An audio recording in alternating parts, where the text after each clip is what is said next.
So, I first found out about Kevin Smith when I was 13 years old, which is kind of terrifying, y'all, because Kevin Smith movies are very, okay, he describes them as just a series of dick and fart jokes. And it's true. It's like jokes about sex, jokes about weed, jokes about doing drugs, just silly, like 12-year-old humor, right? Well, maybe not 12-year-old, but like the humor of a 12-year-old boy who's talking about sex and drugs and shouldn't be. Like it's like very dumbed down humor. But in a way, it's also really sarcastic and clever the way he uses his humor. I don't know how to explain it. It's something you have to see. And as a 13-year-old, I should not have been watching Clerks, okay? Should not have been watching Clerks. There's so many bad references in that movie. But the reason I saw it is because me and my best friend Amy, my childhood best friend, we loved this band called Stabbing Westward. And they were popular in the 90s. They were played on like 90s alternative stations and MTV and Much Music, things like that, way back in the day. And this was our favorite band. We loved them more than anything. And we found out that they were in a movie called Clerks. Not them, but their music, their song was in the movie. And we were like, oh, well, I have to see this movie, right? If my favorite band is played in this movie, I need to go watch this movie. So this movie was actually an independent film that Kevin made himself. Yeah, not child friendly, guys, not child friendly. Be 18 or whatever age it has in your country if you're going to watch this movie, any of his movies. And so we were like, okay, we're going to go find this movie. By this time, it was an independent film. It had already like won some sort of award and was like bought by someone, I think. I don't know exactly what happened, but it was on DVD, or not DVD, VHS. That's how old I am. It was a movie on VHS. So me and Amy walked our little butts over to Blockbuster, which was right down the road from our house. We found Clerks. We rented it. We brought the VHS home, put it in the VCR, started watching it. And y'all, the movie was black and white, and we didn't know what black and white films were. We thought that the VHS tape was damaged. Yeah, we were dumb. We were very dumb 13-year-olds. So we took it back. We went all the way back to Blockbuster and gave it to the clerk. And we were like, here, this is broken. We need a new copy. And he's like, it's broken? We're like, yeah, the movie's playing in black and white. And he said, you stupid kids, this is a black and white film. Go back home and watch it. And we were like, oh! So we went back home and watched it. Again, no business at 13 years old watching this movie, but I thought it was the most hilarious thing on the planet. Fell in love with Jay and Silent Bob, who in the movie, and all their characters, they're a bunch of stoners, right? There's these two stoners that sit outside a convenience store all day and like sell weed, smoke weed, buy weed, yell cat calls at women, just general nuisances, right? Like they're just horrible, but hilarious. And I just fell in love with these characters. Love this movie so much. And that was like, oh, he has more movies. I've actually seen some of his old movies, which I would not recommend to anyone. There was one called Vulgar and one called Drawing Flies. Like these were awful movies. But I was like so obsessed with him. I went and watched those. I watched all the new movies as they came out. Mallrats, Chasing Amy, Jay and Silent Bob Strike Back, like all the movies, and just loved him. So I've been following him and his career and his movies since I was 13 years old, right? Just thought they were the funniest thing ever. Now, as I got older, I started to learn more about Kevin Smith and, you know, what type of person he was, how he ran his business. He was always very open and accessible to his fans, always talking to us, trying to figure out what we wanted. In the time of Napster, when everyone was like, oh my God, you can't give away free music. And like all these companies were trying to sue Napster because they didn't want their music out there unless someone paid for it first. Like everything had to be behind a paywall. Kevin Smith was like, no, everything doesn't have to be behind a paywall. I'm an artist, right? I make movies. I make things that I want people to enjoy, and I will give it to them for free. If they like it and they want to support me, then they will become a fan, and then they will come support me and they will buy my things. But you can't gatekeep entertainment, right? He was like, no, I don't get this. I don't follow this whole thing. So he kind of had this philosophy of just putting his work out there. Whoever could find it and enjoy it would then find him and then support him if they wanted to. And I was like, wow, that's kind of a genius mentality to have at this time of like Metallica suing everybody, right? Because a part of their music played somewhere. So I really respected that. And then another thing that he did that was super cool and awesome, and I don't remember if these two stories are connected, but I think they are.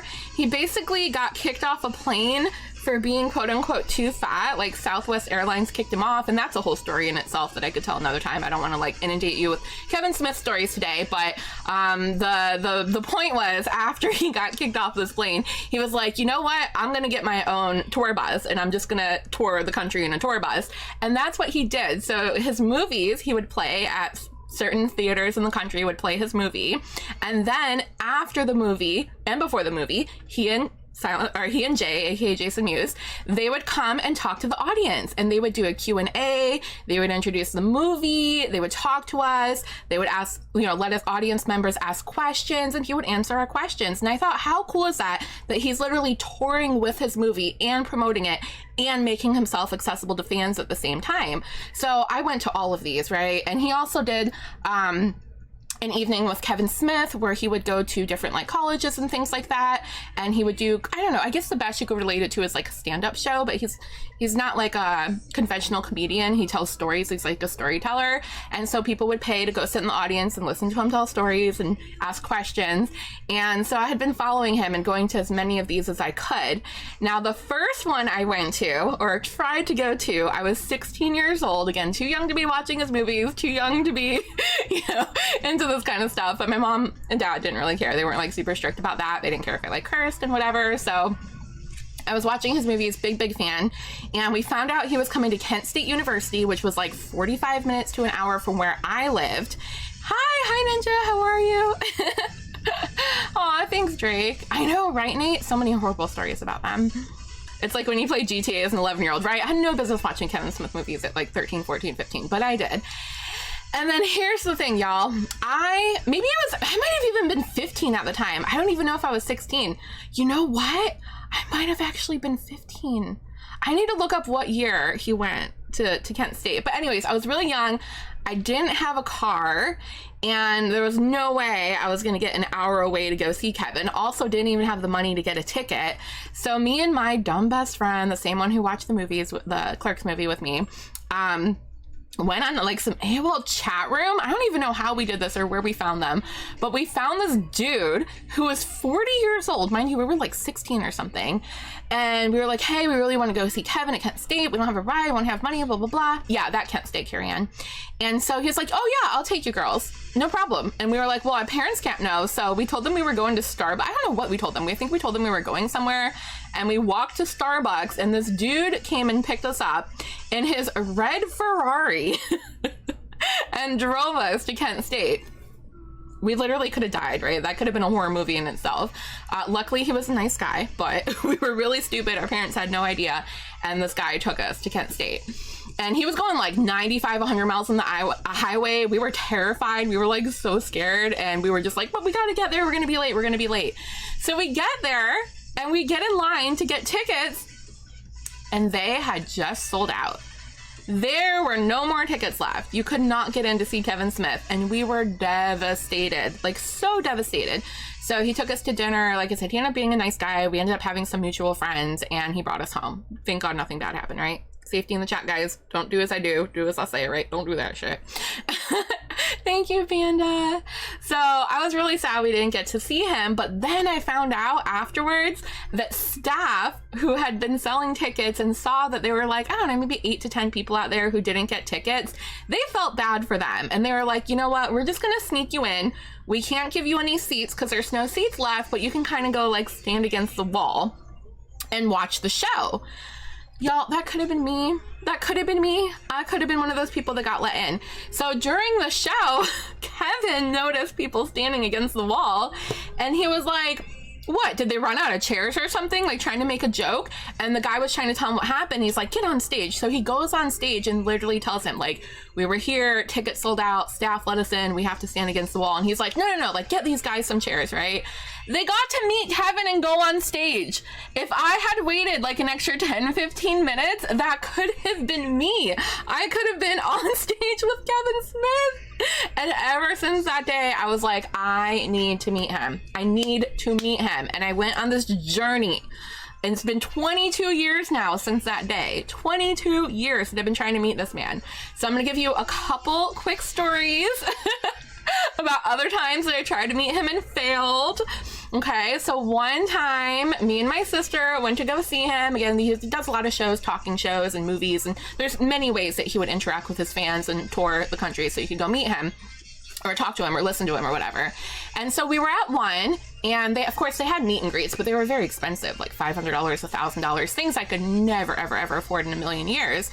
And so I ran into a friend there, and she's like, oh my gosh, I am going to go look for his tour bus. Like, I'm going to go around back. I'm going to wait after the show and I'm going to try to meet him. I was like, all right, good luck, girl. I want to come with you. So after the show, we go to find my friend and she's running to the back to go look for him. And my sister said she was too tired. She didn't want to wait around to look for Kevin Smith and she wanted to go home. So we left and I get home. And later that day, my friend calls me and she's like, oh, guess what? I met Kevin. And I was like, no! Another opportunity where I could have met him and I missed it. I literally should have told my sister, no, we're going to go stay and meet Kevin. But my dumbass was like, all right, let's go home then. Didn't get to meet him. I know, right? I all these missed opportunities. And then again, I would go to other shows, couldn't afford the meet and greet, never something that I was able to do. Another time, he went to the Tampa Improv and he was doing a show there. And apparently they sold so many tickets that they had to book a second show. I know, right? Not because I was so pissed, but how could I have known? How could I have known she was really going to find him? It was just a shot in the dark. So he had this comedy show booked. And they sold out. So they were like, hey, we're going to have a second show an hour later. So they had one show, hour break, second show. And the plan was between those two shows during that hour break, Kevin was going to come meet his fans. He was going to sit at a table, sign autographs, take pictures. And I was like, wow, this is finally my chance, my opportunity to meet him. So I booked the earlier show so that we could get the meet and greet after the show and then go home. If y'all know Kevin Smith, this man likes to talk. And talk and talk. You will ask him one question and he'll go in a 3-hour tangent and then the show's over. So he talked all the way through the first show, through the meet and greet, and into the second show. To the point where security had to be like, Kevin, you have a second audience coming. We have to get this audience out of here to let the other people in that paid for the show come in. And so they stopped the show. He went backstage for a few minutes. They brought in the new audience. I left. And of course, the meet and greet was canceled. I was so mad. I was like, no, another opportunity that I could have met him that was spoiled somehow. But that day, as he was getting off stage, I did get to high five him. So as he was coming through the crowd between the shows to switch, there wasn't actually backstage at the Improv. You have to walk through the crowd to get to the backstage. And I happened to be in the aisle that he walked down, and I put my hand out like this, and he high-fived me. Yeah, and then I never washed my hand again. No, it was a high five. He was as he was walking off stage, people were like, Kevin, good show, good show. And, I was like, good show. And he high-fived me. He's like, thank you. And then kept walking. So I technically met him, but I didn't get to talk to him. I didn't get an autograph. I didn't get a picture, nothing. I just hit his hand as he walked by the entire crowd. It was a free one, Jessica. That time it was a free one. Tampa Improv is a very small venue compared to some of these auditoriums that he sells out and conventions and stuff. It was just a very small theater, so the meet and greet was going to be between the two shows and it was going to be free. So I didn't pay for it, but I missed it because he canceled it because he talked into the second show and there was no meet and greet. So that was the third or fourth time I had tried to meet him and missed. And I think, is there any more? I think that's it. I think those are the 3 or 4 times that I really, really, really tried to meet him and couldn't. And of course, I'd been to more shows, couldn't afford the VIP, couldn't afford the autograph and the meet and greet. So I never got to actually meet him. But then there's another convention they do here called Spooky Empire, and it's a horror movie convention. And I only went because I found out Jason Mewes was going to be there. Jay and Silent Bob, he's Jay. And Jay's been in a few B-rated horror films, and Kevin's made a few horror films. And Jay used to just go to the convention because he liked it. He enjoyed just going there and walking around as a patron. And they were like, dude, you're here every year. Can you please just do a little panel, do a little autograph session, something? So they started booking him as a featured celebrity. So I got to go meet Jay. And Kevin wasn't there, of course. It was just Jay. He had a little autograph table you can go, and they had like these posters lined up, and you would pay like $10 for a poster, and then he'd be at the end of the line. He would sign it to you. You could snap a quick mobile photo and go, right? So I went and I did this. I paid. It wasn't very expensive, maybe like $40-50. Nothing like, you know, $500 $1,000 for the VIP tickets. And so I met him. I met Jason. And at the time, I was like in love with him, right? He was like, I mean, I still think he's amazing, but like I was literally in love with him. I thought I wanted to marry him or something. And so when I met him, I told him that. I proposed to him. I told him I loved him. I told him I wanted to marry him. I was crying. No, Matt, this was years and years before that. I was crying. I was shaking. I thought I was going to fall down. I'm just like professing my love to him. He probably thought I was some psycho. I don't know if he gets that very often, but yeah, it was a hot mess. And my sister took a picture of us, which was pretty cute. I have it. I've been trying to find it. I don't know where it is, but I do have that picture of us, and I have a poster that he signed for me. And then my sister obviously is a fan of him too, so she wanted a picture of her standing next to him. And I was shaking so badly, I couldn't hold my camera. I couldn't hold her camera still. I was going like this. So my sister's picture of her and Jay is blurred. You can't, it's blurred, and she was so pissed. But I was like, dude, I'm sorry, I tried so hard to hold the camera still. I couldn't. I was shaking so bad. So I did meet him that one time, and then at that convention, it was super cool because, again, they're very accessible to their fans. They're not like snooty or, you know, things like that. So we would see Jay around the convention. You know, my brother-in-law would call me, be like, hey, I'm outside smoking, Jay's sitting here. And I'd be like, oh my God, we'd run outside to go see him. And we went to a restaurant that evening because it was like a whole weekend convention, and Jay was at the restaurant. He was behind VIP though, so, you know, we kept sneaking in, like peeking in to look at him. We got a table close by so we could stare at him all night. So we got to see a lot of Jay, right? And then a few years after that, I went back to the convention, and he was doing another meet and greet autograph, and I was like, hey, I want to meet him again. So I did that again. And this time I had brought my friend with me, and my friend's a photographer. So she had this big, expensive like camera around her neck, and she doesn't know who Jay and Silent Bob is. She doesn't care. She wasn't there to meet them. She was just there with me, but she got in line for me to get my autograph and to meet Jay for the second time. And y'all, he didn't even look at me. He talked to her the whole time. He was asking her questions about her camera. And I'm like, I didn't say anything, but I'm like, I paid for the autograph. I'm here to meet you, talk to me. And he didn't say a word to me, except for maybe like, what's your name, right? And then he's talking to her the whole time, because it goes by quick. It's like a couple minutes you get with them, and he was asking her about the camera, and I was like, oh my God. But it was okay, because I had proposed to him a few years before, so I already met him. He's like, is that the chick that cried and proposed? There's no way he would remember me. No, I doubt it. I lagged. No. That was Jay. That was Jason Mewes. This was before I ever met Kevin. Never met Kevin until this weekend. So I'm telling old stories of like how we led up to this, okay? So met Jay. He's really freaking cool. Fast forward, you know, to current times, maybe a year or two ago. He did a show in Orlando, and me and Steffi went. And we were one of the people who got to ask a question, and we asked why he streamed on Facebook and not on Twitch. And he was like, well, honestly, Facebook approached me. They came to me with a contract. They paid me. I'm exclusive to Facebook. If Twitch had come to me first, I would have streamed over on Twitch. And he was talking about how they were trying to raise money for their new movie.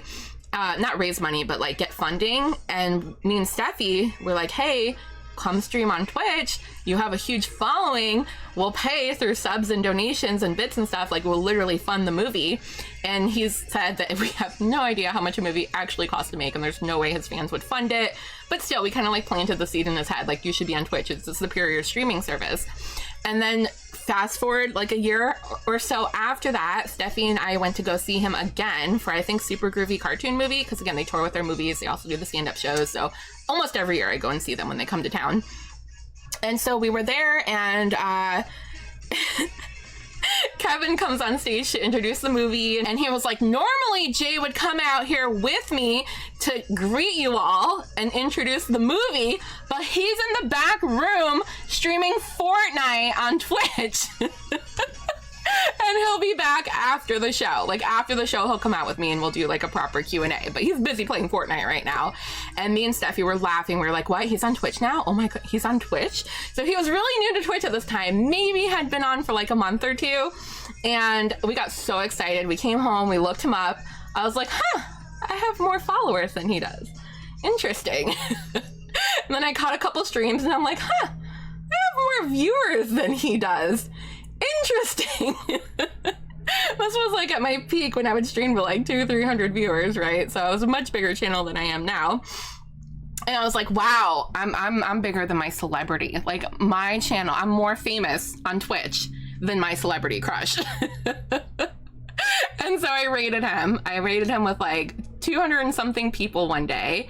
And he was playing Fortnite, of course, so he didn't notice the raid. And after a little bit, he notices and he goes, mermaid raid? What's a mermaid raid? He had no clue. I don't think he knew what a raid was. And then about 15 minutes later, he looks down and he goes, oh my God, how did 200 people get here? And I was in chat and I was like, I'm the mermaid. I brought my friends. He had no idea what was going on. This is a clip somewhere. I'll have to find it, but I clipped it because I was laughing so hard. I was so impressed that he even said my name. He said mermaid raid. He didn't say Simarchy. And so that was like the highlight of my life, right? I got to raid Jay with like double the viewership than he had. Oh, mermaid raid. What's that? Whoa. I got the mermaid raid. Thank you, Simarchy. Thank you. Simarchy or Simarchy. I get it, Sim. Because you play Sims. Nice. And you get the check mark. So you play, you mean, whoa, someone raided me with 153 people? You remember that raid roundlet? Yeah, so that was the first time I raided Jay. And then the second time was kind of recently. And again, my viewership has gone down a lot. We used to stream to like 200-300 people easily. And now it's like less than 100. But about a month or so ago, I had like, I don't know, we must have been playing Sims. I had like close to 200 people again. And Colleen, I think it was it Colleen? One of you in chat was like, hey, you have more viewers than Jay right now. And I was like, oh, he must have just started. Like, it's probably some fluke. I never have more viewers than Jay these days. And she was like, no, you have more viewers than him. You should go raid him. And I was blushing and I was like, there's no way. I'm too embarrassed to go raid him. And then chat kept like putting in comments like, Steph, go raid Jay. Was that you, Colleen? Like, go raid Jay. He's playing Fortnite. And at this time, I was playing Fortnite. Like, the first time I raided him, I didn't even know what Fortnite was. Hi, Macy. It was Colleen. Okay, so Colleen's like, go raid him. And I was like, no. Then the stream was ending, and we still had more viewers than him. And I was like, fine, I'm going to go raid him. So we raided him. And this time, he missed it again. He didn't see the raid. He's playing Fortnite. He's in his match or whatever, not looking at chat. And his chat was so sweet. They were thanking me for the raid. His mods were talking to me. They were asking me questions, keeping me entertained, you know, and they kept trying to tell Jay that I raided him. And finally, when he looks over, he goes, oh my God, Niall, thank you for the raid. And he literally thought it was Niall. I don't know why. Maybe he saw her comment in chat or something. But he was like, thank you, Niall, for the raid. And then his chat's like, Jay, no, it was Simarchy. They're like spamming, it was Simarchy. Simarchy raided you. And he goes, what? He goes, oh, Simarchy, thank you. Sorry, I was busy. Pew, pew, pew, pew, pew. I didn't see. And we were like, it's cool, it's fine, you know? So he realized it was me. And then he goes, yeah, let me drop you a little followage here. And he went to my channel, y'all, and he followed me. So as of right now, as far as I know, Jason Hughes follows my channel. Which, again, another highlight of my life. Almost died. One of the best moments ever. I clipped it. I have it somewhere. I made like 3 little clips of it. I think that was right when we were in the heated of the battle of it. Are you still here? There, yes. Simarchy, thank you. Let me make sure I do this. Thank you for that raid. I'm glad you're still here. Let me hit this follow piece. There you go. Nice. Thank you very, very, very much, man. That's very kind. Yeah, I was like, what did they do? So yeah, it was great. But then, y'all, after I raided him, like shortly after, he got another raid, okay? So here we are, feeling like a baller with like 100 and some viewers. Andy Milanakis, which some of you don't know who he is. I'm surprised. He had a show on MTV the longest time ago called The Andy Milanakis Show. He raided him shortly after with 4,000 viewers. 4,000 course. And I was like, well, my raid looks like shit now. But Jay was so sweet. First of all, he was like, and thank you, Ellie Melanakis, for the 4,000 raid. He was going crazy. He stayed late on stream because he was supposed to go. He had a flight for like some sort of meeting or something he was doing, or a show he was doing. And he's like, call the driver and tell him to cancel. I'm just going to drive myself there. I don't care if I'm late. I'll make it. Like, I'll make it in time. I have like 15 minutes or whatever to make it. And he's like, I'm going to keep streaming. And then he was so excited that Andy raided him with all these people, that he's like introducing himself and trying to get people to follow him. Just completely different than like his normally like chill demeanor. But every time he thanked Andy, he would thank me too. So he'd be like, thank you, Simarchy and Andy, for the huge raids. And then he's like, oh, I have an extra spot on my squad. He's like, you wanna play Fortnite with me? And I was like, oh no, I would volunteer, but I'm awful at Fortnite. I would just embarrass myself. And his mods were like, no, Steph, do it. Like, do it for the content. One of you, I think, was like, do it for the content. Like, do it for the memes. Like, go stream with him. And I was like, no. But I said, fine. I said, yes, I'll join. And Jay was like, all right. He's like, send me a friend request. And then he goes, no, I'm horrible at getting people into the game. Like, I never know how to invite anyone. Send for a friend request to this name. And he gave me his squatty boy's name. And he's like, go follow him.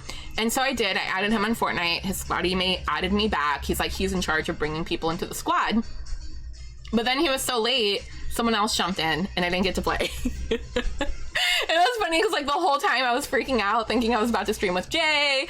I was like, I knew I wasn't gonna be on camera, but I was like brushing my hair. I was like making sure my phone was muted. I was making sure that I had like no distractions. I had my OBS pulled up ready to record it. Like I had my game ready and loaded. I was ready to stream with him, and then he had to leave because he was running too late, so I didn't get to play. And I was like, oh, it's okay, I get it. He was running late. He doesn't owe me anything. I'm like happy his friend even friended me. So I didn't get to stream with him, but that was another incredible moment, right? So you guys know, I love Jay, I love Kevin. These are my idols. These are people I look up to. These are people I've admired my entire freaking life. And we found out that Jay and Silent Bob were coming to a convention here this past weekend called MegaCon. And I was looking through, I was like, it's kind of far. I don't really have any money. My streams aren't doing too well right now. I don't have any savings left because you guys know I had all that crazy stuff happen with my house a few months ago. And I look and I see, and they have this like $500 VIP package where you can get a picture with Jay and Silent Bob, get an autograph with Jay and Silent Bob, get VIP seating for their show after the convention.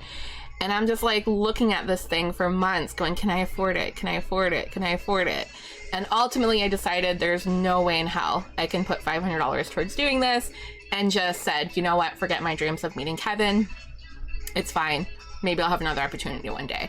So I mentioned to you guys about this like a couple weeks ago, and you said I should make a goal to raise the money. And I was like, nah, I can't. Like, I'm already suffering, like telling you guys that the streams aren't making enough. I'm looking for a second job. How frivolous and careless would it be for me to ask you guys for $500 to go meet Kevin Smith? I was like, there's no way. And you guys were like, do it, just do it, just do it. And so I didn't. I let the whole week go by, and I kept thinking about it. And I was like, should I ask for the money? Like, I really want to go, but I don't feel right. I really don't feel right. And so finally I decided that Monday, fuck it, I'm just gonna ask for the money. Like, I feel horrible, but I may never get this opportunity again. So I looked at the tickets again. They hadn't sold out yet. I saw that there was some other options. Instead of paying for the VIP, that you could just get a photo with Kevin for like $80, or you could get, an autograph for $100, whatever it was. It was way cheaper. And I was like, okay, if I do that, and I just get the photo with him, and I pay for the convention ticket, I'm like adding it up. I'm like, $200 should be enough just to do the bare minimum, just so I could go meet Kevin. I was like, I'm not comfortable for asking for $500, but I'll put a goal up for $200. And I put up a goal for $200, and y'all smashed it that day. Y'all smashed that goal. So thank you so much for doing that. And then I didn't tell you guys this, and I can't tell you who it was because they would like to remain anonymous, but somebody else donated another $150 So it was a total of $350 that y'all raised for me. So thank you so much for doing that. I went immediately after the stream and I booked my tickets, and I was able not to get the VIP package, but get everything else. So I booked a photograph session with Jay and Kevin. I booked an autograph session with Jay and Kevin, and I got VIP, not VIP, but early access to the show at night. And so I was able to afford all three of those and my convention ticket and everything. So I got everything that I wanted. I was so happy. And I was asking my friends if they wanted to go with me, and nobody wanted to go. I was like, all right, I guess I'm gonna have to go by myself, which is fine. I will go by myself. It's a 2-hour drive. My car is a piece of crap, but I will never get this opportunity again. So that's the precursor. That's my story. You guys know I admire this man. I love him more than anything. I've always admired everything about him, his business model, how he feels about his favorite celebrities, all the stuff he's done, how accessible he is to his fans, how much he cares about his fans, how much he cares about Jay and his family, and the stories he tells. I just think he's the most incredible person I've ever heard of in my life. But before we get to that, Steffi called me Thursday morning while I was waiting to start streaming, and she's like, oh, I talked to my husband. I'm gonna come with you. So she just had no surgery, and she had spent money on the surgery, and she was still recovering, and that's why she told me she couldn't go with me. But Thursday, the convention was Saturday, she called me Thursday and she said, I'm coming. And so she booked her ticket, everything, and we made plans to go together on Saturday. So the story will start Saturday, Steffi coming with me. True BFF, true legend. There's way more to the story. You guys will really see why she's my best friend, which I'm gonna cry. You're gonna see why this girl's my best friend when I come back and finish the story. So I'll see you guys in a few minutes. BRB. All right, so let's start on Saturday. About to go to the convention to see Jay and Silent Bob, Kevin Smith, my idol, Jason Mewes, my idol. I've met Jason, never met Kevin, been trying since I was 16 years old. Over 22 years trying to meet this man. Was gonna go by myself. My lovely chat raised the money for me. Thank you again, chat. You all are literally angels. The fact that you made this happen for me, thank you, Elk. The fact that y'all made this happen for me is life-changing. I hope you know that you changed my life. And I'm gonna try not to cry, but I'm sure I will at some point. But let's try to get through the story time. Okay, chat got me tickets. Chat got me the autograph session, the meet and greet session, the show afterwards. My best friend Steffi's coming with me. My car is horrible. I'm too afraid to drive it to Orlando, so thank God she offered to come with me. So the plan was I get to Steffi's early. The show starts at 10, right? The convention opens at 10. But my first photo session isn't until 2 p.m., all right? So here's my train of thought. Steffi said gets here early. She's like, get here early. We'll leave at like 8 in the morning. And I'm thinking that's too early. The convention doesn't even open till 10. From her house, it's a 2-hour drive. So we don't need to get there that early, right? Right? Plus, I have a diabetic cat at home who needs insulin twice, once in the morning, once at night. I don't want to have to give it to her hours and hours too early. I want to try to give it to her on time, especially because I won't be home till late at night, so her second shot's going to be super late anyway.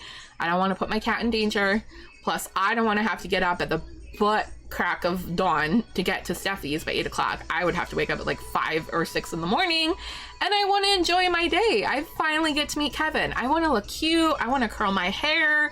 I want to have at least some time to have some breakfast and not be super rushed, you know, to get there. So I tell her, Steffi, I'll be there at 9:30, okay? I'll be there at 9:30. That will put us at the convention center at 11:30. My photo session isn't until 2. That is plenty of time to get inside, right? Find where the photo session is, grab a little bit of lunch, walk around for a bit, and then go stand in line, right? Chat, are you following? Plenty of time. Seems completely perfectly reasonable. Yeah, some of you disagree. Well, I ended up waking up a little bit earlier than I planned, so I planned to leave a bit earlier, and I did. So instead of getting to Steffi's at 9:30, I got there a few minutes after 9, right? So I'm like, okay, we're gonna be even earlier. And since Steffi wanted to leave hours earlier, I figured she would be ready, right? She's going to be ready by the time I get there. She's going to be waiting for me. We're going to get in the car and we're going to leave. Steffi was still trying on clothes. Her hair was wet. She hadn't done her makeup yet. She's talking to me. I'm talking to her. I'm talking to her husband, telling her how much I love Kevin. He loves Kevin. We're sharing stories. I'm like, Steffi, we gotta go. Time's ticking. So she goes to get ready. I ask her for some tweezers because I forgot to pluck my eyebrows, right? So I'm plucking my eyebrows real quick. She's getting ready. She comes out. We're talking again. I look down and it's like 10 o'clock and I'm like, we have to go now. I've been here for almost an hour. We have to go. And so we get in the car and she's like, oh, I have to go get gas. And I'm like, oh, you have to go get gas? Okay, let's go get gas. So we go to the gas station. She's getting gas. And then she's like, oh, I haven't had breakfast yet. I need to go get something. Do you want a drink or anything? And I'm like, I brought a fucking cooler. I'm fine. So she's like, all right, I'm gonna go inside and just grab something real quick. So she goes inside. I'm looking at the clock. I'm like, holy shit. Okay, it's fine. Instead of getting there at like 11:30, we'll get there at like 12:31. We still have over an hour. Right? It's gonna be fine. So Steffi gets breakfast, gets in the car, we start driving. Y'all, I love Steffi to death. This is my best friend, my ride or died, but the bitch was going 60 miles an hour. I don't say anything. I'm just looking at her car, looking at the road. I go like 80, 90 if I'm late, right? And I'm just like, okay, she's a mom. I get it. We're an SUV. We're going far. I'm not gonna zip my mouth, right? It's called safety. I get it. Okay. I love her. I would never say anything. So I don't say a thing, but I'm just like looking at her dashboard going, we had a patch of traffic. Now, mind you, we're going to Orlando, which is a little bit past Disney on a Saturday morning. So already we're expecting some traffic, right? This is why I'm like, this is gonna be at least a 2-hour drive. And she's like, no, it'll just be an hour. I've been there a million times. It's gonna be an hour drive. So I'm like, okay. Hit a little bit of traffic, no problem. Get out of traffic. She gets in the left lane. As soon as she gets in the left lane, this car gets in front of her and slams their brakes. And she's sitting there going, what are they doing? And I'm like, I don't know. They're obviously psychotic, right? They're obviously... Got my best friend's back, right? I still didn't tell her this. The reason they did that is because she was going so slow that they had to slow down. So they got in front of her and slammed on their brakes to piss her off for going so slow in the fast lane. But I still didn't tell her this. She's probably going to watch this back and be like, why didn't you tell me? But I'm like, oh yeah, they're crazy. How dare they do that to you, right? But she was going too slow. They brake checked her. And I'm like, wow, these people are psychotic over here. So that she gets back in the other lane, she's going slow again. And I'm just like, still mouth shut, right? Got my friend's back. We get through the traffic. It's okay. We got through it. We're getting closer and closer and closer. And Steffi points and goes, look, there's the convention center. And I'm like, wow, great. We have plenty of time. It's only like, I don't know. My times are going to be a little bit off, guys, because like it was such a hectic day. But let's say it was about, I don't know, 11:30, right? Still plenty of time to get there. Plenty of time to get there. We get to the exit, which turns like this, right? It's like a loop. You loop around, go down underneath the highway to the convention center. Okay, so to put this in perspective, we're on the highway, a couple lanes. There's another highway, a couple lanes go in the opposite direction, and the convention center. And we need to loop-de-loop around and go under the bridge to the convention center. But we can literally see it, right? We can see it. And I make a dumb joke saying, oh my gosh, imagine if there's nowhere to park. And she goes, no, this is a huge, like, look how big. This is one of the biggest convention centers. The one we normally go to can fit like 4 of those inside of here. There's so many parking garages. I've been here so many times. There will be parking. And I'm like, okay, she knows what she's talking about. As we pull up to this exit, okay, I'm telling you, we're like a mile off of this exit. Traffic comes to a dead halt. Dead halt. We're like a mile, maybe 2 miles from the exit, okay? We see the convention center, we see the exit. Traffic stops moving. 15 minutes goes by. 20 minutes goes by. 30 minutes goes by. Still not moving. At the exit, not getting off. We start noticing the other cars are trying to pass us, right? Like this, at this point, traffic is backed up for miles behind us for this exit. And I imagine that the people coming up on the highway don't realize that we're backed up for the exit. So they go to the free lane, right? The clear lane, one of the clear lanes. And once they get closer to the exit and realize this is the line for the exit, they start trying to cut people off in front of them, right? They're trying to merge into the exit. And so some people are letting them go by and some people aren't. And about every 5 or so minutes, we move maybe half of a car length. And we're assuming this is because people are letting people get ahead of them. So Steffi, being the best friend she is, starts creeping up on the bumper in front of her. And she's like, I'm bumper humping our way to the exit. Not a single one of you assholes is cutting in front of us. I'm getting my best friend to beat Kevin. Ain't nobody getting in between our cars. And I'm like, Steffi, I love you. I appreciate you. But please be careful. Because if you cause an accident, then we're not going to go see Kevin. So I'm like, please, if somebody really wants to get through, just let them through. And she's like, no, nobody's getting through. And I'm like, okay. So we proceed sitting there. Still not moving, but we can't see. Like, we can see the exit sign, but we can't see what's going on. So we finally, she pulls up her phone, and I suck at, like, GPS. I don't know how to read those stupid things. I'm like, you know, directionally challenged, like, zero clue, right? And she looks and she goes, oh, there's an accident. I'm like, what? She's like, on that loop, the exit loop, there's a car wreck and construction, and that's why we're not moving. And I was like, oh. So I pull up my phone and I pull up maps and I look and I was like, well, there's another exit, but it says it's like 15 minutes longer. And then she looks at it and she goes, no, you see that? All that red means there's traffic there too. And I'm like, oh, and then I look closer and I'm like, oh, there's an accident on that exit too. So this exit isn't moving and this exit is farther away. So neither of them are moving. There's no way to get to this convention center from where we're at on the highway. So we start cracking jokes about how if it gets 12:30, right? And I have an hour. Oh, wait, here's the kicker. Here's the kicker. The photo session was supposed to be at 2 o'clock. The schedule changed and they bumped it up to 1:30. Now, I don't know if that was my mistake or if the convention changed it, but I originally thought it was at 2 o'clock. I had my alarm set for 2 and everything, but it was changed to 1:30 with the suggestion of being there at 1:45 or 1:15. So I was like, all right, if 12:30 hits and we are 45 minutes away from me having to be at this photo session, I'm getting out of the car and walking. I don't care. But I was joking, right? I was literally joking.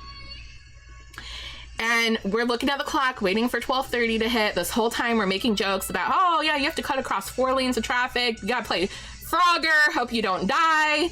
And I'm like, yeah, like this side of the highway is fine. I'm not worried about it because there's all this congestion. But the other side is going at normal speed and I'll probably die. So, and she's like, yeah, well, if you look over there, even if you were to get across these 4 lanes of traffic, that's a barbed wire fence. And I'm like, oh shit, that is a barbed wire fence. I can't climb that thing. And then I was like, what if there's a retention wall? What if there's water under there or something? Or what if I get over that fence and then there's another fence to the convention center? And I'm like, I'm gonna kill myself, right? I'm gonna die if I try to do this. So in my head already, this isn't happening. More time goes by, we're freaking out. I'm checking my phone, refreshing her phone, trying to see if there's anyone to call to find out like what we can do if we miss this photo session. No phone number. There's an email I find. It says there's a 2-day waiting period at least before they get back to you. I send them a message anyway, just hoping. I'm downloading the app for the convention center, refreshing it a million times, seeing if maybe they move the time. No way to go help anyone, just in the car panicking. And then Steffi goes, well, you know, you could, instead of crossing over the highway to get to the convention center, you can go here and walk around the loop-de-loop under the highway, under the bridge, and then take that road all the way down to the convention center. It'll take you longer, but it'll be safer. And I was like, yeah, but what if there's a fence down there? Because we couldn't see. I was like, what if there's something down there that I have to walk through? What if the accident's so bad that they're piled up on the side of the road and I can't walk through? Because we didn't have a visual of anything that was happening. And I was like, that's dangerous too, you know? That's dangerous, but that's probably a better option. So we make the call not to go to the second exit and to stay on this exit in case things clear up. And if they don't, my last case scenario is walking there. 12:30 hits, and I go, what should I do? She goes, go. And I'm like, but we still have an hour. What if it clears up? And she's like, go now. And I was like, what if I get hit by a car? I was like, what if I get halfway there and I'm out of breath and I'm sweaty and my beautiful curled hair is all messed up? And she's like, if traffic moves before you get there, I will pick you up. And if it's that bad, just turn around and walk back to me. And I was like, okay. So she literally kicks me out of her car. I have pictures. Hold on, I'm gonna give you guys pictures with story time. This is me, okay? So this is the exit. We're not at the exit yet. Can you see that? That's the exit. We're actually even farther back from here. I took this picture after I had been walking for a while. So all we see is trees. I have no idea what's on the other side. I have no idea, but the convention center is on the other side across the 4 lanes of traffic. And I get my happy ass out of the car and I start walking. Immediately I'm regretting this, right? Like, it's Florida, it's a billion degrees outside, I'm on the fucking highway with my cute curled hair, ready to meet my idol, and now I'm walking down a fucking highway. Well, I get to the before the loop, and this is what I see. Now in this picture, right, this is a bridge that goes under, or this is a road that goes under the bridge that we were on top of. I'm like, that doesn't look too bad, but y'all, this was tall, this was steep. And I've tried to walk my fat ass down a lawn ramp like this before at a concert venue, and you know what I did? I slipped in the mud.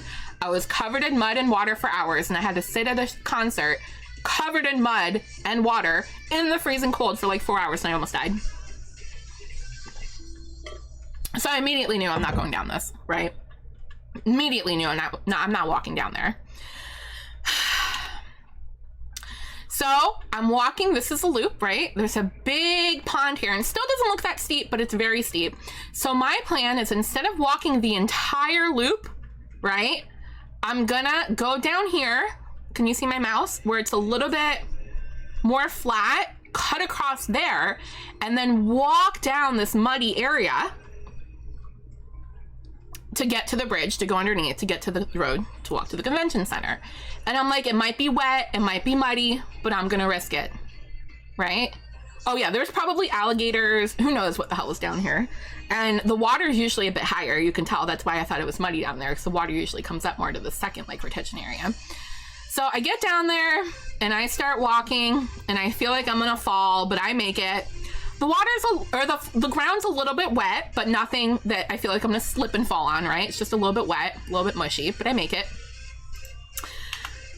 Oh wait, that's not it, hold on. These are supposed to go in order. Oh, it's because the other one's a video. All right, so hold on, here's a video time. I am literally walking my ass across the highway to go see the one and only Kevin Smith. I will make it there.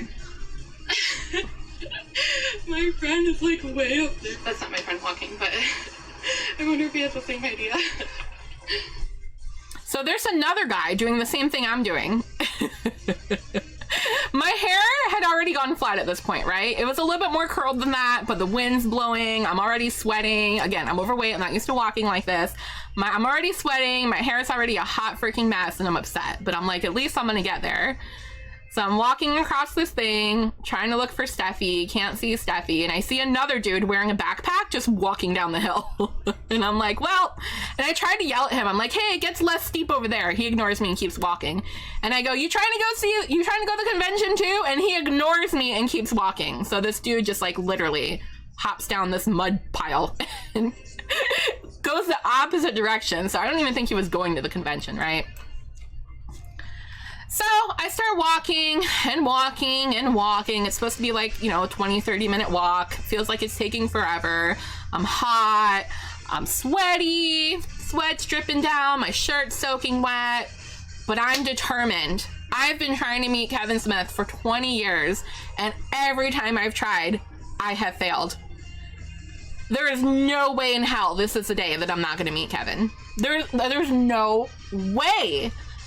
And the whole time that we're in the car, Steffi's like, you have the worst luck on this planet. You are the most unlucky person on this planet. And I'm like, I know. I have the worst luck. I don't know what it is. If it can go wrong, it will go wrong. And I thought I was over preparing, and I was not. And I was determined to get to Kevin. I was determined. So I'm walking. I don't know where to go. I finally end up on an actual road, not on the highway. There's traffic lights, there's crosswalks. I see people in cosplays. So I'm like, oh, they must be going to the convention, right? So I start following them. You know, it takes a while to get there, and we get there, and all of a sudden, I see the giant sign.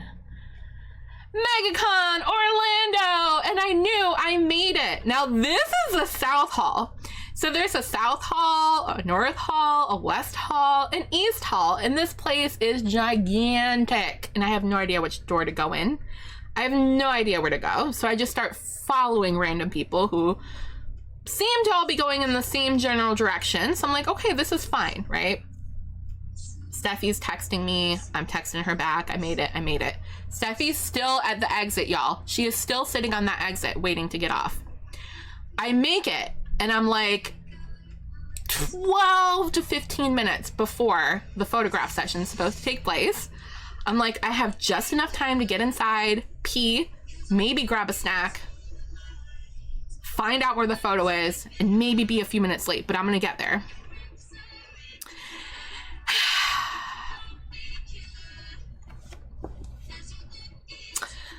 I follow a bunch of people, and we end up in a giant line. And I figured there'd be some sort of line, but at this point, the convention started hours ago. So I was like, there's no way it's gonna be that long, right? It's gonna be a small line. Y'all, it was a big line. And I forgot to mention, on my way to the convention, I see these giant signs that are lit up, right? Those like scrolling text signs.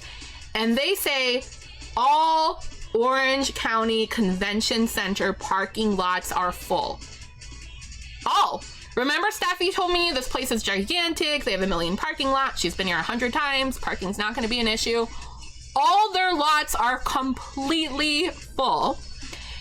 And there's a couple of backup places that they could park and take a trolley. So I'm messaging her, trying to tell her this, right? She's still at the exit. She's like, don't worry, it's fine. I'll find something. So I'm in panic mode, right? I get in this line and I'm like, okay, as soon as I get through this line, I'll be in the convention. And there's still a chance. But I was heartbroken. I was like, I'm not meeting Kevin. Like in my head, I was like, that's it. I lost my opportunity. I'm not going to make it. I still have the autograph session, but I'm going to miss out on the picture that I've been wanting my whole life. I'll have nothing to show for it. I'm not going to make it. I'm like crying. I'm devastated. I'm out of breath. I'm sweaty. My hair's a mess. I gotta pee. I'm starving. I have low blood sugar. I feel like I'm going to pass out. I'm shaking, violently shaking, right? Face is red. Just in the worst pain. I had to walk all this way and I was exhausted. And I'm sitting here, I'm gonna cry. I want to take a picture with my idol and I look and I feel like shit. Like this is not gonna happen. It's over. My chance is over. I blew it. So we get through the line kind of quickly and I'm like getting hope again. All right, this might happen. And y'all, the line led to another fucking line. That was just a line to get inside. Then there was another line to get your ticket. I had my ticket prepaid and printed. I even printed it just to be safe. I had the email backed up, everything. I've got my QR code. I got my ticket. I'm ready to go inside. And they're like, no, you still have to get in line. You still have to get in line because you have to give us this paper ticket for a pass. You have to trade it for a pass. We have to scan it and give you a pass. And I'm like, fuck, I should have known. I thought this was the pass. I should have known. So I get in line and now I'm like literally less than 10 minutes away from the photo session.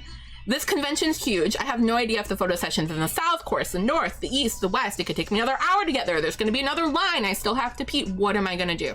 What am I going to do? So I messaged Steffi. In fact, I have the text right here. I said, there are long lines to get in. I'm not going to make it. And she said, is it a line for the tickets or a line to get in the show? I'm still on the ramp. So she's still on the ramp at this point. She's still on the highway. And I said, it's the line for the tickets.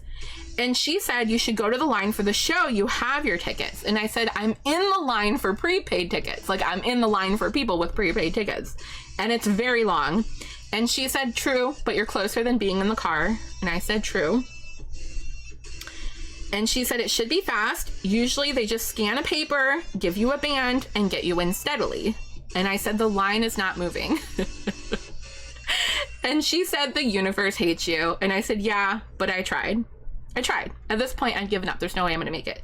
And she says, is there any staff to ask? And I was like, staff? Ask them what? If I could skip the line? And she said, maybe. I mean, you have a photograph thing. And I'm looking around and I'm going, if I ask staff and they say no, I have to get back in line. And then I'm going to lose my place. And it'll be even worse. And it wasn't one line. It was one of those situations where there's like 20 lines and you pick one and there's like 20 booths and each line like goes up to its own booth. But really it was 2 lines went to one booth. So they would take one person for this line, one person for this line, and there'd be like 20 booths in a row. So I pick one that I want to go down and I'm like, this is the lucky one. Well, then as I was walking into that one, a bunch of people walked in front of me. And I was like, oh, okay. So I went to the one next to it and I kept telling myself, did I make a mistake? Should I have gotten in the lucky line? I have weird like gut feelings about stuff. So I didn't. I went to the shorter line and then I look over and the lucky line, which was the longer line, was moving faster than my line. And I was like, mother effer, I should have went in that line. But it's okay. Maybe I'm in this line for a reason, right? So I'm watching everyone go by. I'm looking at my phone, literally full on crying at this point, just crying, shaking uncontrollably, thinking I'm about to pass out. Realize my chance is over. This is it. This is done. There's less than 10 minutes. I'm never going to make it. And then I got the courage and I was like, Steph, you have to do anything it takes. You've been trying to meet Kevin for 20 fucking years. Your chat finally raised the money. You are here. You are in the same building. You were going to find a way. This wasn't Kevin's line, Macy. This was the line to get into the convention, okay? I had my paper ticket, but not the convention badge. This is line to get into the building. And so I work up the biggest courage I had. And when Steffi said skip the line, I had this idea. And I was like, what if I ask a couple people to let me get in front of them? Is there any chance that they're going to be kind enough to let me get in front of them?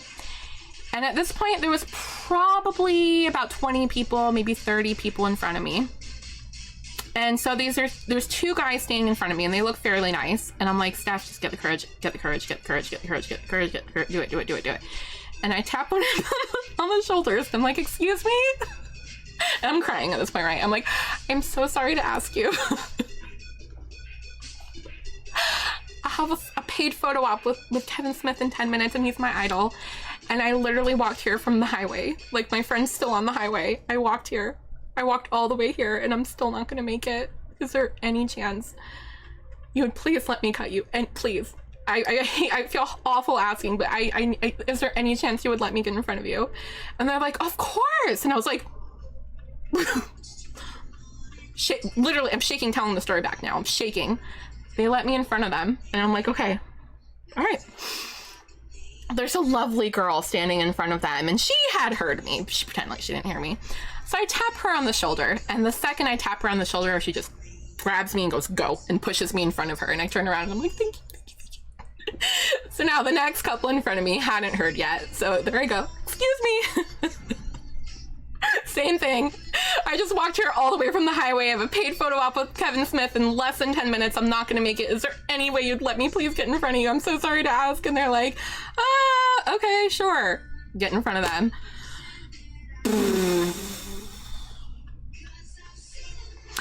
Next couple in front of me heard me. Let me go by. Have to tap again, ask again. These people looked at me like they had no idea what I was talking about. And I was shaking and I was like, I'm so sorry to even ask you. And I'm like crying and I'm like, I just, please. Okay, fine. I literally asked 20 people, y'all. 20 people. And I got to the front of the line. And like I said, there was 2 lines, right? So they would take one person. So there was one couple in front of me that got to go ahead of the booth. And I'm standing there shaking and crying. Can't believe that I just asked 20 fucking people to cut them individually. They all heard my story. All these people heard my story and are looking at me like I'm crazy. And this one guy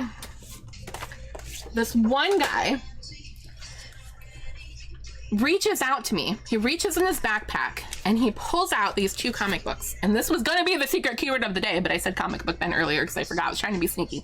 He pulls out these 2 comic books and he hands them to me. And he's like, since I let you cut, I love Kevin Smith. Please give these to him.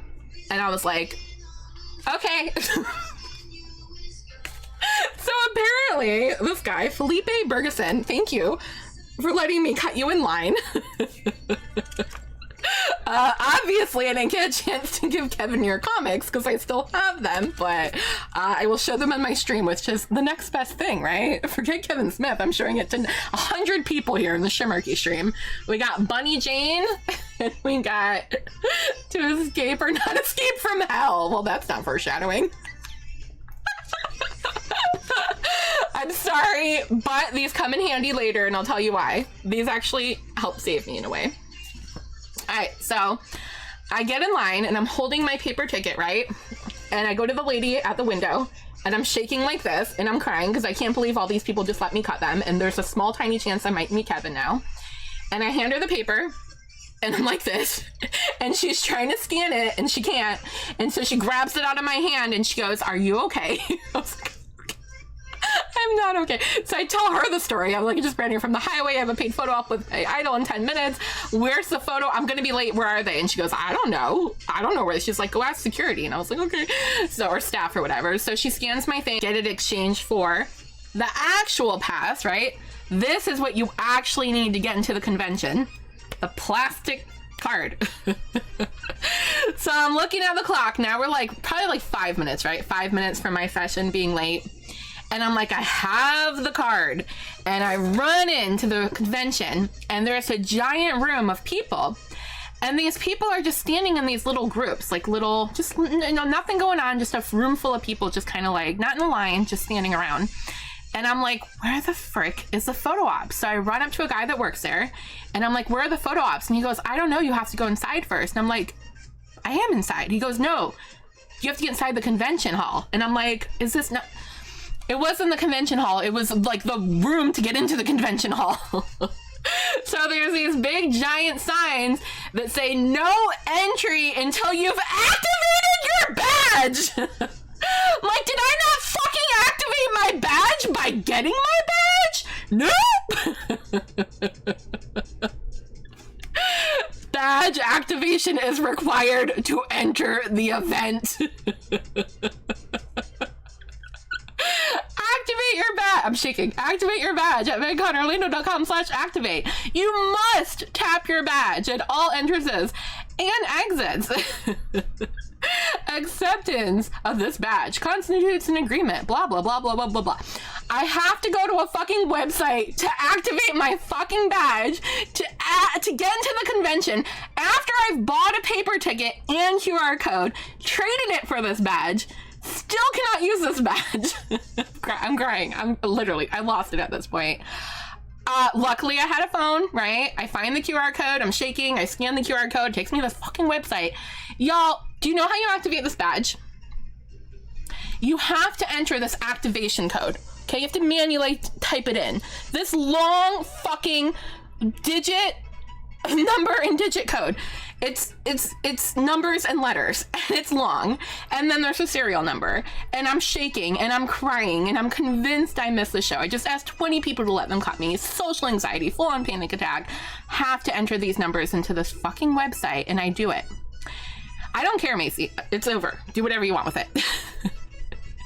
Y'all, this website doesn't just want the code. It wants your first name, last name, email address, and then you have to read the terms of service and select a checkbox that you read the terms of service.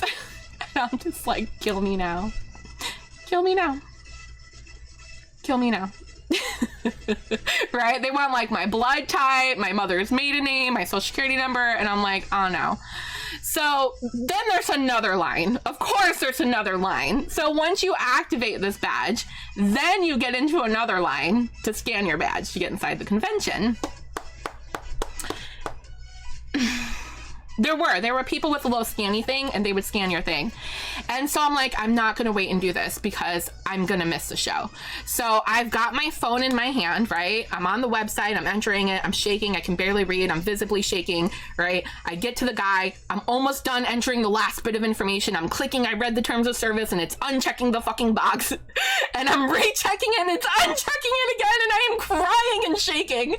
And he looks at me, and he goes, "You don't have to do the website." And I'm like, all the signs say you have to do the website! And he's like, "You don't have to do the website." And he grabs my badge out of my hand and scans it. And lets me in. I didn't even submit the application. Crying. And he's like, "You don't have to do that." And I'm like, why is everybody else doing it then? Why are there the badge says it has to be activated. I don't know, Elk. I guess they tell you have to, but you don't really have to. They just want you to do it, so they tell you have to do it, but you don't have to do it. They want you to do it. Okay, so I get in the next line, right? So I'm finally, I got my badge. I'm in the convention hall, finally. Crying, still, visibly shaken. No idea where to go at this point. 80,000 people. Crowded. Cannot even walk an inch. We are walking slower than the traffic at the exit. There's no way to push past people. We are crowded like fucking sardines in between an aisle of booths and merchandise. And people in cosplay with giant fucking props. And people wheeling wagons behind. And just, you can't get through. You can't get through. So I find the first staff member I can. Didn't even go to the bathroom, bypass the bathroom, because at this point I'm late. It's like 2 minutes before the photo op, right? Still no idea where it is. I stop this group of staff, and again, I'm just shaking and crying, and I'm like, where's the photo ops? And this guy goes upstairs, and I'm like, how do I get there? So he's explaining me how to go upstairs. And as he's explaining, right? And I'm like, what? Can you say that again? I can't hear you, right? The other lady that was standing with him goes, did you say photo ops? And I was like, yeah, where's the photo ops? Where's the celebrities? And she goes, that's not upstairs. And the guy's like, oh yeah, that's not upstairs. And I'm like, what the fuck do you think I was asking you? What the hell's upstairs? She's like, no, it's on the other end of the hall. She's like, it's on this floor. Just go all the way past all the vendors' booth, all the way back. And I was like, oh my God, okay. So now I've got to walk like another mile, at least, in this giant convention center with all these people. And I still can't see where the photo ops are, but I see something behind all of the merch, like all the vendor booths. And so I'm just picking a general direction and running. And when I say running, I mean people will not let me get through. And I pushed people. I feel so bad, y'all. I feel like the biggest bitch on this planet, but I'm literally, pushing people. Excuse me, sorry, sorry. Running my ass as far back as I can through this crowd of people. I finally get through, and then there's another crowd of people. And then finally, I see a sign that says autographs. And I'm like, maybe the photos are by the autographs, maybe? So I stop and I ask another staff member, and he's like, yeah, they're like, just keep going that way. And I'm like, okay. So I keep going that way. I finally see a sign in the far back left corner of this giant convention center. There's a sign that says photo ops. I'm like, I made it. It is like literally 1:30. I was supposed to be here at 1:15. But I made it. And no time to get food, right? No time to go to the bathroom. But I know that once I get to the photo ops, there's gonna be another line, and I'm gonna pee myself. There's the line for the photo ops.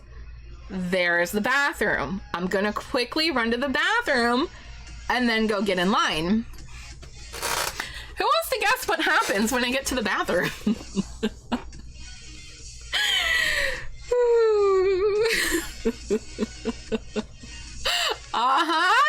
Another very long line get into the bathroom.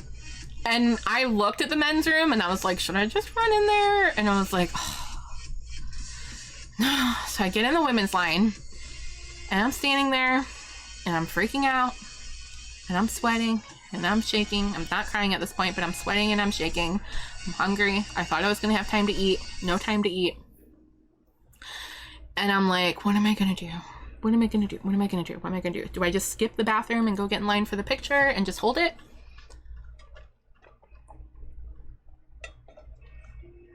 And I'm not proud of this. I'm not proud of this, but I had to pee so bad, y'all. So I cut the line and I was like, I'm just gonna go use the sink and wash my face. So even though I'm cutting, I'm just gonna wash my face in the sink, check my hair, and go get in the picture line and just skip the toilet, right? Because I'm also worried that I look like shit. So I cut the line, I go to a sink. I'm literally splashing my face with water, right? I'm wiping it. I'm trying to fix my hair. I couldn't brush it because it was curled and had hairspray, but I'm like trying to make my hair look presentable.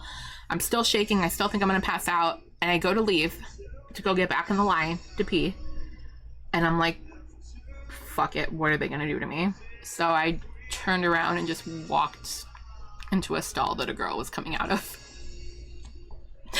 And just hoped that nobody caught me or said anything. And I felt so bad, y'all, but I literally cut the line. I cut the line. I know. I said I'm not proud of this, okay? But I didn't know what to do. And I thought I was gonna pass out. I ran there from the highway. Was shaking and crying, low blood sugar, had to pee, and had to stand in another line to get the picture. I was already late. I didn't know what to do. I didn't feel like asking these people. I just cut them. And I was just waiting for someone to yell at me, but thank God nobody said anything. And the worst part is I have bright pink hair, so it's like if anybody saw me do that, they're gonna see me 500 more times in the crowd and be like, that's the bitch that caught me. Because you can't hide when you have pink hair. I guarantee you, there was people looking at me the rest of the day going, that's the bitch that cut the whole line. I didn't know what else to do, guys. I'm sorry. I feel bad. I didn't know what to do. Saw the cosplayers hugging the bathroom. Steph's a sim. We had to be ruthless. I'm calling the police. I thought I was going to get kicked out. I would have done the same. You're the main character. There's no other option. You probably had to go more than them. I can't support this. I would have let you. I had no time to ask anyone. I just did it. I'm so sorry, guys. If you were there, I apologize. All right, so done in the bathroom, right? Walking out, walk of shame. Feel bad that I cut everybody. Still hoping nobody says anything to me. My plan was if anybody said anything, I was going to be like, I'm so sorry. I thought I was going to pass out. I'm really, really sorry. I would have just profusely apologized, explained why, and left. But nobody said a word to me. Thank God. They could. You guys, you have to understand. They could tell. I was shaking so bad, I couldn't even stand straight.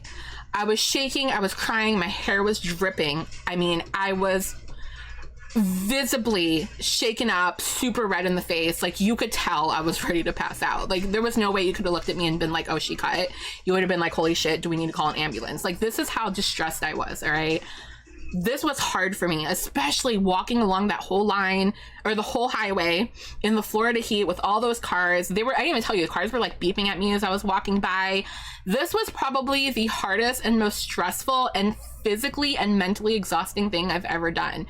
I mean, just all the craziness that happened, just the fact that I had to leave the car on the highway and walk to the convention center was enough to just ruin me for the day. And then I had all this other stuff I had to do on top of it. So I was not in good shape. I'm in so much pain today.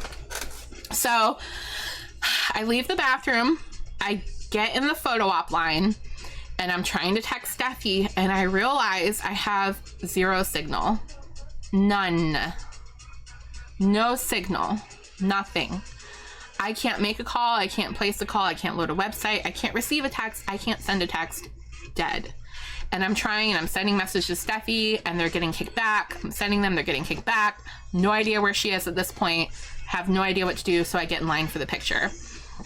Now, Steffi was not going to get the picture with me. I could have up to 4 people with what I paid, and I did want her in the picture with me because I love her and she's my best friend, but she knows how much Kevin means to me, and she said, Steph, I would never intrude on your picture. This is for you. I will never intrude on your picture. So she wasn't planning to get in anyways, but I still wanted her in line with me. I wanted her to be there for me and help me and hug me before and hug me after and share this experience with me. And she was still trying to find parking. And this is when I got the text from her saying that she found a Publix, that she went into the bathroom, that she was crying, that she was having a panic attack, that there's no parking anywhere. She was stuck on the exit for over an hour. Then she was driving around for over an hour. She could not find anywhere to park, right? So she's freaking out. She doesn't know what to do. We're not getting 1 out of every 15 messages I'm sending her is going through. I'm trying to call her, can't get through. So I still don't even know what she's doing. She's lost, I'm lost, but I'm finally in the picture line. And while I'm in line, first of all, the line was very confusing. This was one of the most disorganized, hot mess of an event I've ever been to in my life. Nobody knew what was going on. No one knew what line was for what. It was even more confusing because Kevin and Jay had a Kevin photo, a Jay photo, a Jay and Kevin photo, a Jay and Kevin dressed in character photo, and a Clerks cast photo. So it wasn't just the Kevin Smith line. It was like a million fucking lines for him. And every other actor that was there, Elijah Wood, the Hobbits from the Ring movie thing, Brendan Fraser. I mean, they were celebrities in this place, and nobody knew what was going on. Nobody knew what line was for what. So I was already being told different things, being bounced back and forth from different lines. Lord of the Rings. I didn't meet Elijah. I only met Kevin and Jay. But I'm telling you, this was a hot mess. And it wasn't a line. It was literally 4 lines. There was 20 lines, and 4 of them were dedicated to Kevin Smith. And part of the line was supposed to be for one of the photo ops, and the other part was supposed to be for another one of the photo ops, and the other people were in other lines next to you. So it was just a sea of people, no one knowing what they're doing, knowing what line they're supposed to be in. And to make it even more crazy, it wasn't just the Kevin Smith and Jason Mewes regular photo op. It was group 1, group 2, group 3, and group 4. And nowhere on my fucking ticket did it say what group I was in. Nowhere. No, it didn't say what group I was in. I didn't know what group I was in. I didn't know there were multiple groups. I went to the website, I couldn't figure out what group it was in. I went to my email, I couldn't figure out what group I was in. I asked the people that were in line. They didn't know what group they were in. They didn't know, they had no idea. And so I found a staff member, and again, I'm shaking so bad, right? I still haven't eaten. I have low blood sugar. I have hypoglycemia. I'm shaking. I'm trying to figure out where I'm supposed to be in this line. I'm still sweating. Even though I went to the bathroom and washed my face, I'm still sweating. My hair is dripping. I'm a hot mess still. And this guy, he was being so nice. He had this little flashlight, and every time I would shake, he would move it. And every time I shake, he would move it again. And finally he goes, "You're group 2." And I was like, okay. And I run. So I get to another queue. There's another line after this guy tells me what line to get into. So I get into another line, and I'm like, I'm group 2. And he goes, Jay and Silent Bob. I'm like, Kevin Smith and Jason Mewes, regular photo op, not the character photo op. And he goes, okay. And he looks, and there was one line that was full, which was a line I was supposed to be in. Oh no, I was group 1. I'm lying. I was group 1. Sorry, I was group 1. That's why my ticket didn't have a group number on it, because I had bought it so early. They hadn't separated out into groups yet. So I was group 1. He could tell from the serial number that I was group 1. And the group 1 line was full. So the guy told me to get into the group 2 line, even though I'm group 1. And I said, okay. So I got into the group 2 line, and I'm like, is this going to mess anything up because I'm in the wrong group? But I just trusted him. I got in that line, and I'm trying to compose myself, right? I'm standing in line. There's people all around me. There's 4 lines at this point. I'm trying to fix my hair. I've got tissues. I'm wiping my face because I'm dripping sweat. And finally feel composed enough. Still dripping sweat, still disgusting, still worried about my hair. But I finally get composed enough. I had been staying there for about 10, 15 minutes. And I look at the guy behind me and I go, is this a Jay and Silent Bob line? And he goes, no. And I was like,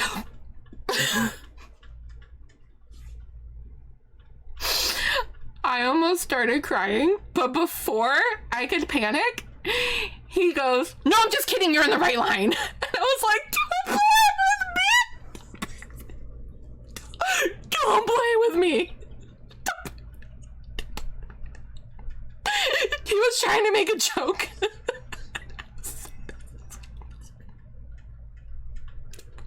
If you only knew when I got there to get here, you would not have made that joke. You wouldn't have made that joke.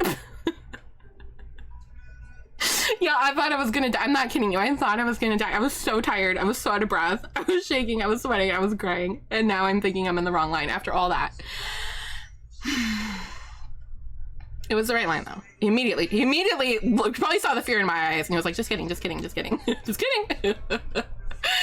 So then I proceeded to tell him the story of what happened. And of course, there's people all around. We're all fans, right? They hear my story. Everybody hears my story. We're all kind of talking. We're all quoting the movie. We're all like getting to know each other. There was a lady next to me with her 2 kids, and they had full-on costumes. They were literally dressed as Blunt Man and Chronic. Like, it was incredible. I was literally among my people, right? Oh, yeah. Hold on. We'll get there.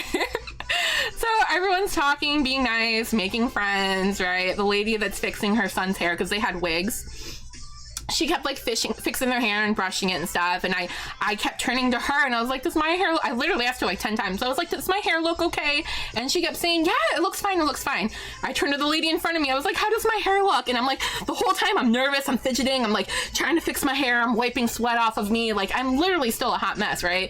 And the other girl's like, no, your hair's fine. Your hair's fine. And I'm like, they're lying to me. They're all lying to me. They're all lying to me. So my hair had like started getting stringy, and I kept having to lift it up from the back and take a tissue and wipe the sweat off the back of my neck and all the sweat that was dripping down my ear. Like, it was bad. And we're in an air-conditioned room and I'm sweating to death, right? I'm just constantly, I probably went through like 4 tissues, fidgeting, messing with my hair, still trying to talk to people, trying to be friendly, but like just so freaking nervous at this point. And finally I had calmed down. And I had decided it's fine that my hair looks like shit. It's fine. It's fine. At least I'm here. At least I made it. I'm gonna get a picture. I'm in line with all these people.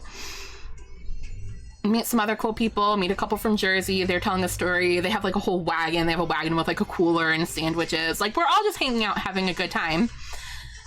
Time goes by.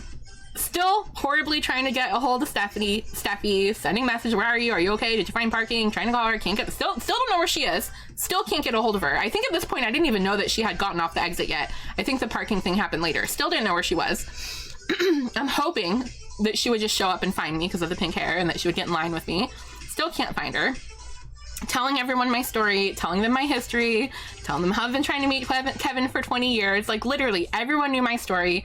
Everyone knew that I had run from the highway. Everyone knew that my friend was still trying to get off the exit. Like, everyone knew what was happening. I was telling everyone about it. And the guy behind me, the one that cracked the joke, ended up being really nice. And he kept trying to calm me down. And time went on. Photo session was supposed to start at 1:30. Everyone was supposed to be there at 1:15. People were still getting in line, and the line was not moving, and it was almost an hour later, right? Not a single person had moved. And now we're starting to, are we in the wrong line? Did something happen? Did they cancel? Is Kevin here? What's going on? Nobody's telling us anything. I find out later in the day that Kevin was late too, because he also couldn't get off the exit. And I find out later that Kevin ended up abandoning his car at a random McDonald's and walking to the convention himself. So it wasn't just a me thing. Everything was pushed back because of this. Now, had I known this, would I have cut the line, cried, almost peed myself, pushed people out of the way, cut in the... No, I would have chilled, but I didn't know. I thought I was the only one that was late. Kevin was late. So by this point, I'm tired. My feet are hurting. Nobody knows what's happening. People are starting to sit down and get up. I'm just standing there the whole time, trying to find Steffi. Can't get a hold of her still. And then Nate, enough time had went by that my hair had dried, right? And I'm vocal about it. I'm telling everyone, I'm like, I'm sweating, I'm sorry. I'm like waving my hands in the air, trying to dry my shirt off, right? I'm like visibly still vocal about all this, still fidgeting with my hair. They must have thought I was a psycho or something. And so time had went by, my hair started to dry. I pulled out my mirror, tried to run a brush through it. Finally got to a point where I felt acceptable. You know, I felt I was good with the situation. And the line starts moving, and we're getting closer and closer and closer. And when you get to the front of the line, you get into another line that goes this way, and then another line that goes this way, and then there's a big table. And on that table, you're supposed to put down your belongings that you don't want in the photo. If you want to leave your backpack or your purse or whatever, your props. And then behind that table, there's a curtain, and there's a room set up with Jay and Silent Bob, Kevin and Jay, and the photographer. And then there's another line in there. So once you get into the room with them, there's still like 4 or 5 people ahead of you. And so I see Jay out of the corner of my eye, and now all of a sudden it's real. Steffi's still not here. I still don't know where she is. The dude's behind me, the one that, you know, cracked the joke and that we had made friends. He's behind me. And I look at the staff guy and I go, what happens if I pass out? Because I literally thought I was like, what happens if I pass out when I get to Kevin? And he's like, no. He's like, we didn't know. We're not equipped for that. Like, don't pass out. And I'm like, oh shit. Can't guarantee anything. But I feel like I'm gonna pass out. And he's like, no, don't pass out. And then the guy behind me, he was like rubbing my shoulder, like, you know, putting his hand on my back, like, it's okay, it's gonna be okay, it's gonna be okay. We get into the room. I just see Jason. Then all of a sudden I see Kevin. And now there's 2 people in front of me. So it's the guy behind me, 2 people, Kevin and Jay, and the people they're taking a photo with. And I finally see Kevin. And I start crying again. Got my hands on my face. I'm shaking again, tears coming down my eyes, sweat, like my hair is all messed up again. I lose it. I literally lose it before I even get to him. And the guy behind me is like, he's like, anybody have a tissue? Can somebody help her? Like, somebody help her. And they're all just kind of looking at me like, I'm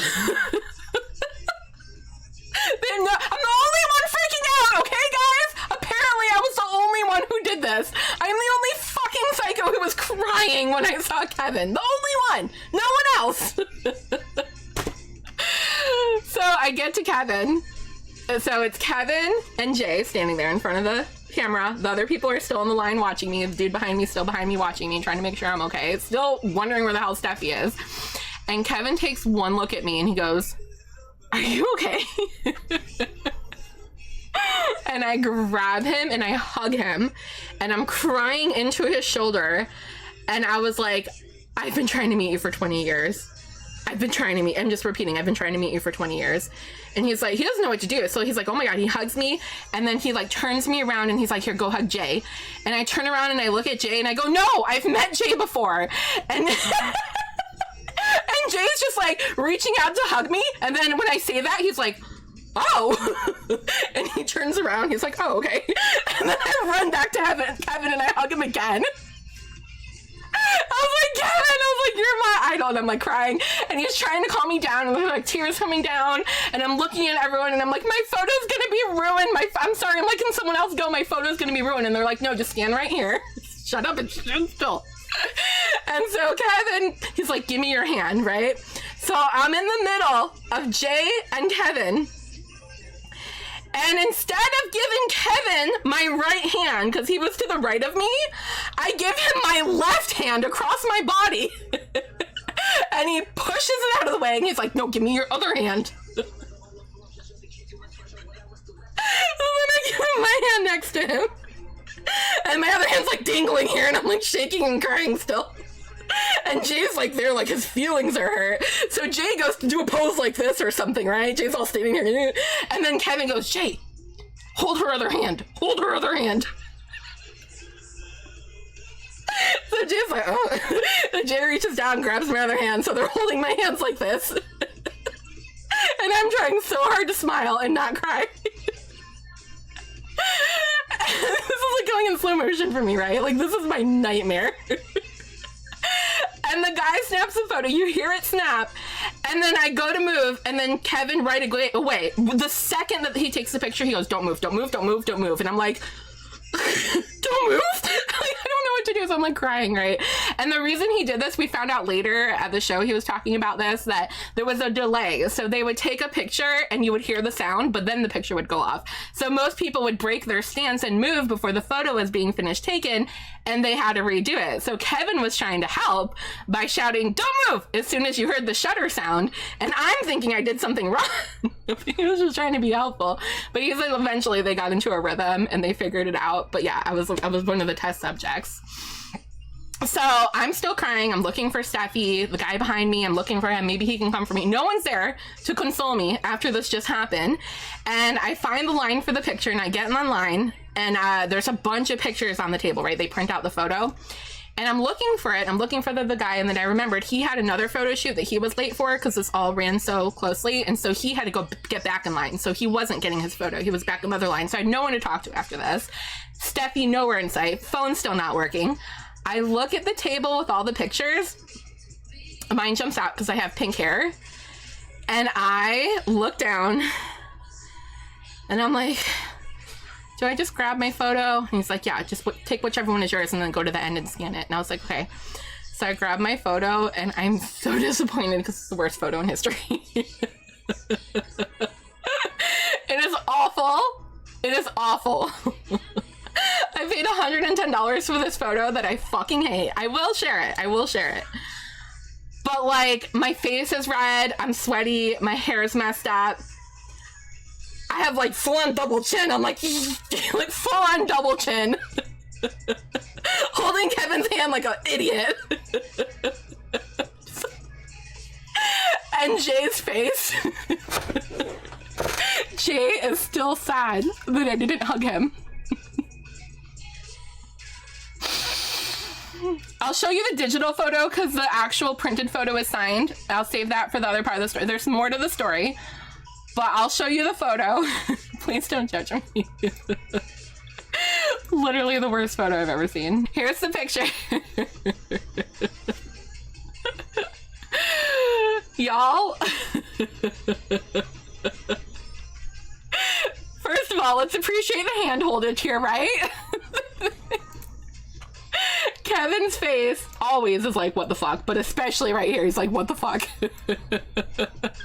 Me and my double chin tears. You literally see the tears in my eye.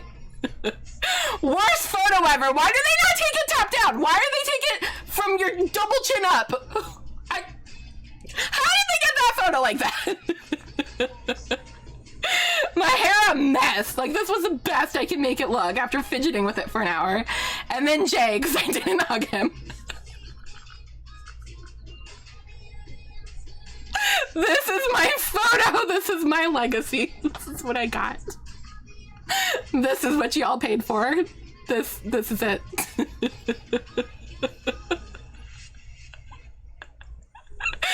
No, I hate this photo. I hate this. This is so bad.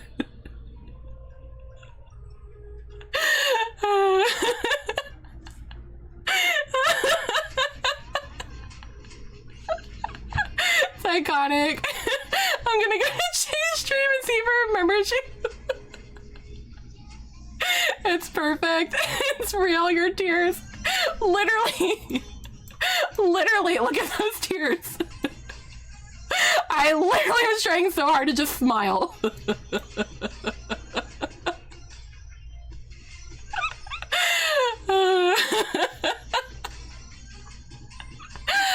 Oh my god. Yeah, so that's the photo.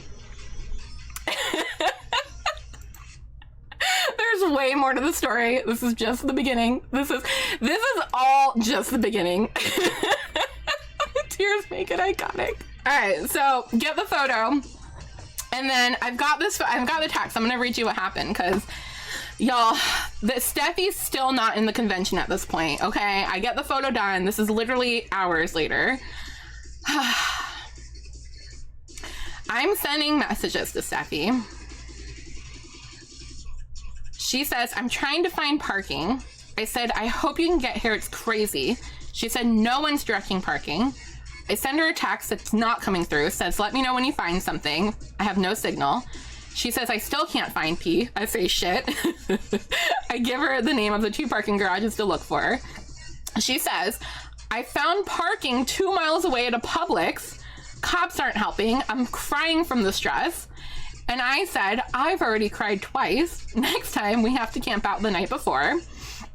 And she said, I'm going potty at McDonald's. And I'm like, let me know. This is still before the picture. I was like, let me know when you get inside. He's running late. He just got here. Are you still looking for parking? Are you inside? Did you find the parking garage? I have no signal. I'm in the autograph line. I have no signal. My messages aren't sending. I'm in the autograph line. And between those messages, I had called her and got through to her for like a good 30 seconds because I kept calling and it wouldn't go through. And she told me that she had just found parking and she was heading in. And then the signal cut out. I couldn't hear a word she said. So then I'm texting her trying to figure out where she is. And I'm trying to tell her, should I leave and come find you? Or should I get into the autograph line? Because at this point, the autograph session is coming up that I paid for. And there's not much time in between. Still didn't have time to go to the bathroom. Still didn't have time to eat. Still don't know where Steffi is. And I made the executive decision to just get in the photograph line. Okay?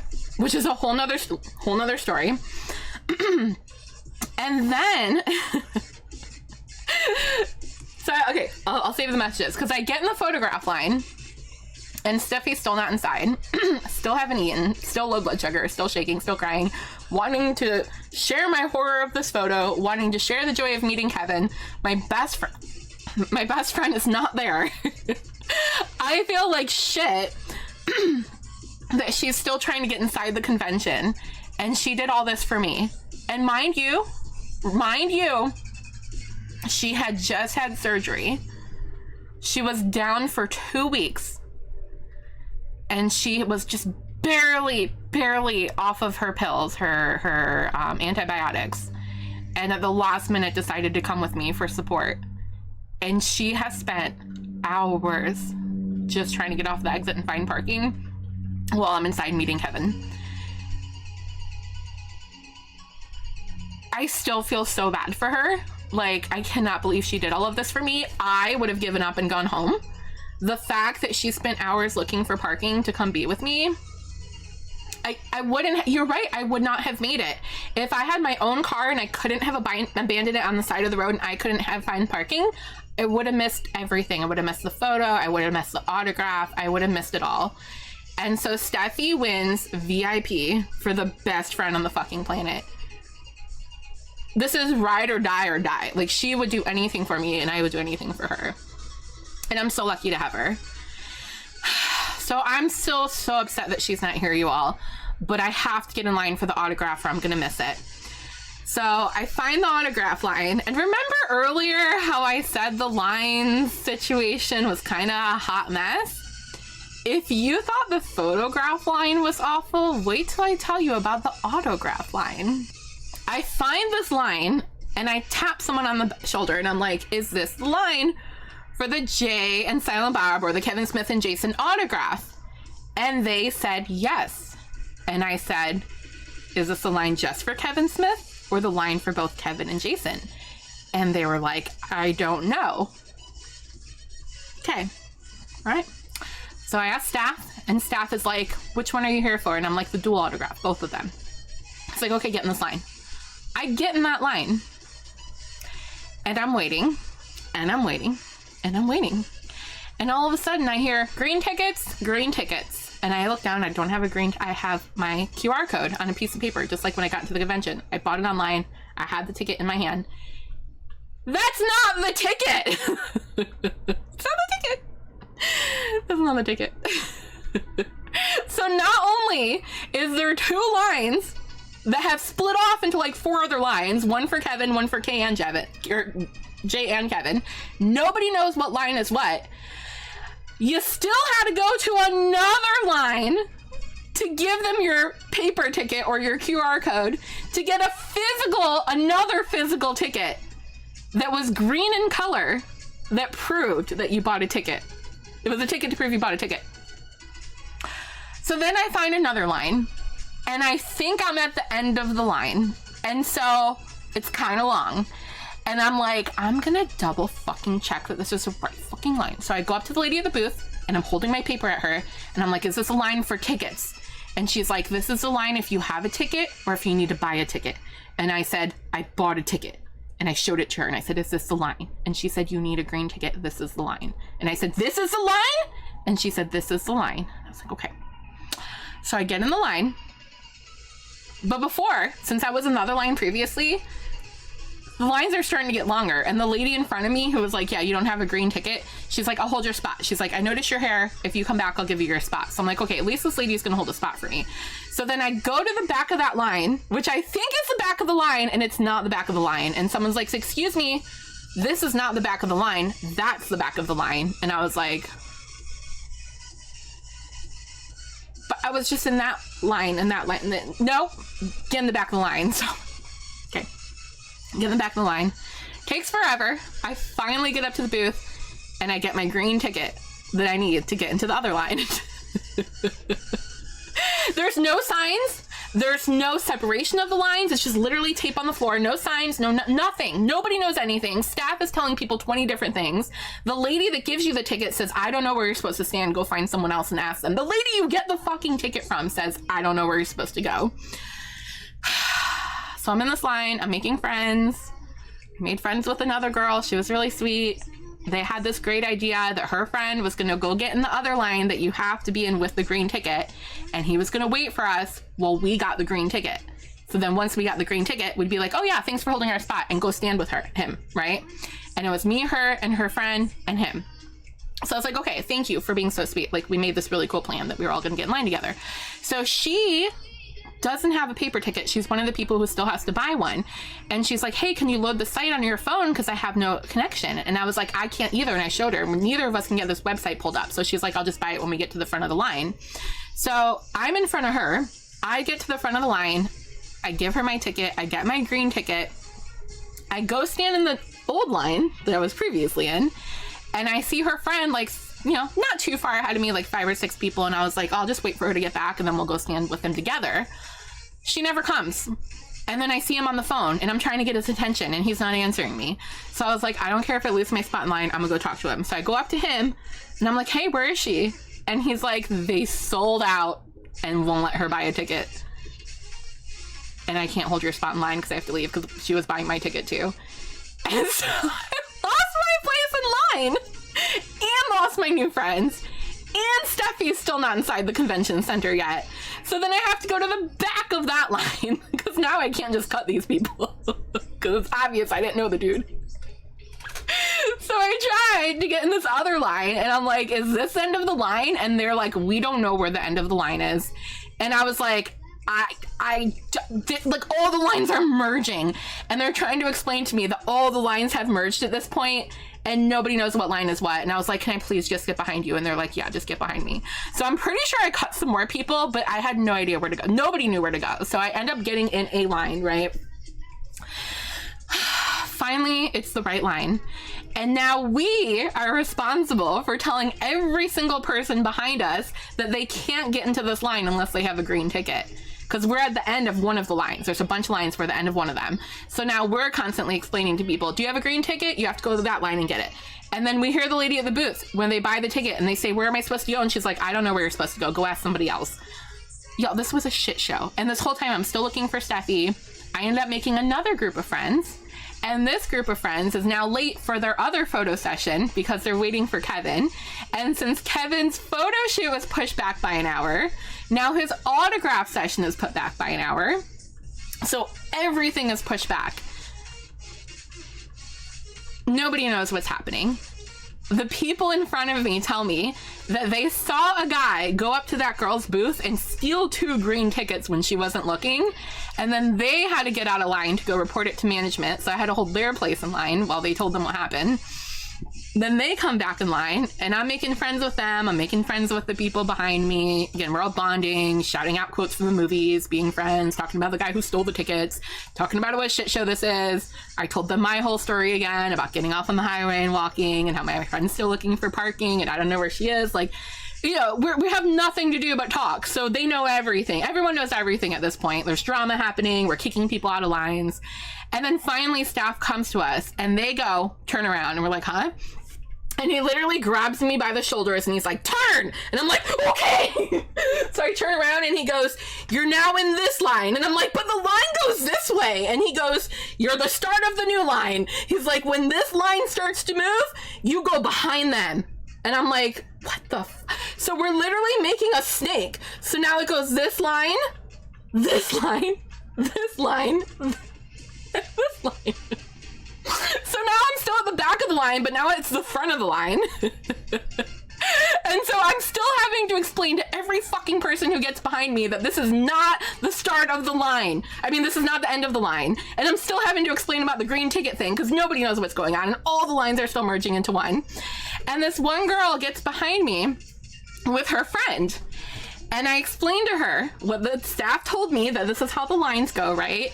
And she goes, oh, well, it's confusing, so I'm just going to stand here. And I'm like, yeah, but this is not the end of the line. You're cutting people. And she goes, yeah, but I'm not getting back in that other line. And I was like, but this is how, and I'm explaining, I'm like, these people are in front of me, even though they're behind me, I'm in front of them. Like, I'm trying to explain to her and she's not listening. So the girl in front of me turns around and tells her the same thing. And she says the same thing. I don't care. I'm getting in line here. And I'm just like, fine. At this point, she can stand in line there. But then I realized that the people that were in front of me before, now that the lines have switched, are now behind me.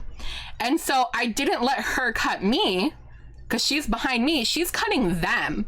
And these people were the ones who reported the guy for stealing the tickets.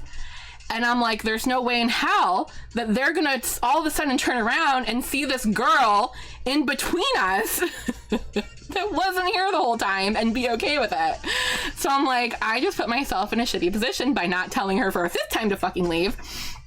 So I lean over to the girl in front of me and I'm like, listen, this girl got behind me and I told her like 5 times that this is not the line. And then the other girl that was in front of us heard me and she goes, I told them too. And we're just like whispering to each other. And then she turns around and tells the girl, this is not the end of the line. You have to get in that line. And finally the girl was like, ah, and went and walked to the end of the line. And I was like, I feel so bad. Because at this point, I have cut 2 lines, maybe 3. And now I'm telling a girl that she can't cut because she's not cutting me, she's cutting the people behind me, even though they're in front of me, they're behind me technically, and I can't let her because it's not my decision. And I know they're gonna tell because they told on the other guy that stole the ticket, so obviously they're gonna tell on her for cutting the line. I'm like, I had to rat her out because they were gonna see her anyway, and I tried to tell her it wasn't the end of the line. I felt so bad. I was like, I know how that girl feels, and I literally made her get in the back of the line, even though like 5,000 people let me cut. I know, trust me, I feel like an asshole. But again, this could all have been avoided if there was proper signs.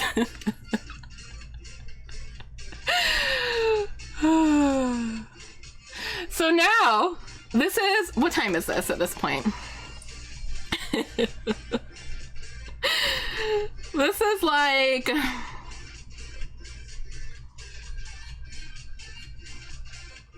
This is 4:30, all right? So Steffi has been at that exit and then trying to find parking for over 4 hours at this point. Okay, so she was on the exit for an hour and then parking for 3 hours. It had been 4 hours since I even knew where Steffi was. I only got to pee once. I still haven't eaten. I still have low blood sugar. I'm starting to sweat again. My feet are hurting because not only did I spend those 4 hours walking in the heat, cutting across the highway, going down that scary hill, and then standing in a line for 4 hours. Like, I was ready to die, y'all. I'm not used to standing on my feet. So this was like the most excruciating 4 hours of my life. And finally, Steffi sends me a message that just says, I'm here at 4:30. The signing was supposed to start at 3:30. So we were already an hour behind. And she finds me, not at 4:30, not when she says I'm here. 30 minutes later at 5 o'clock, she finally finds me. So at this point, 12, 1, 2, 3, 4. This had been 5 hours at this point that Steffi still wasn't with me.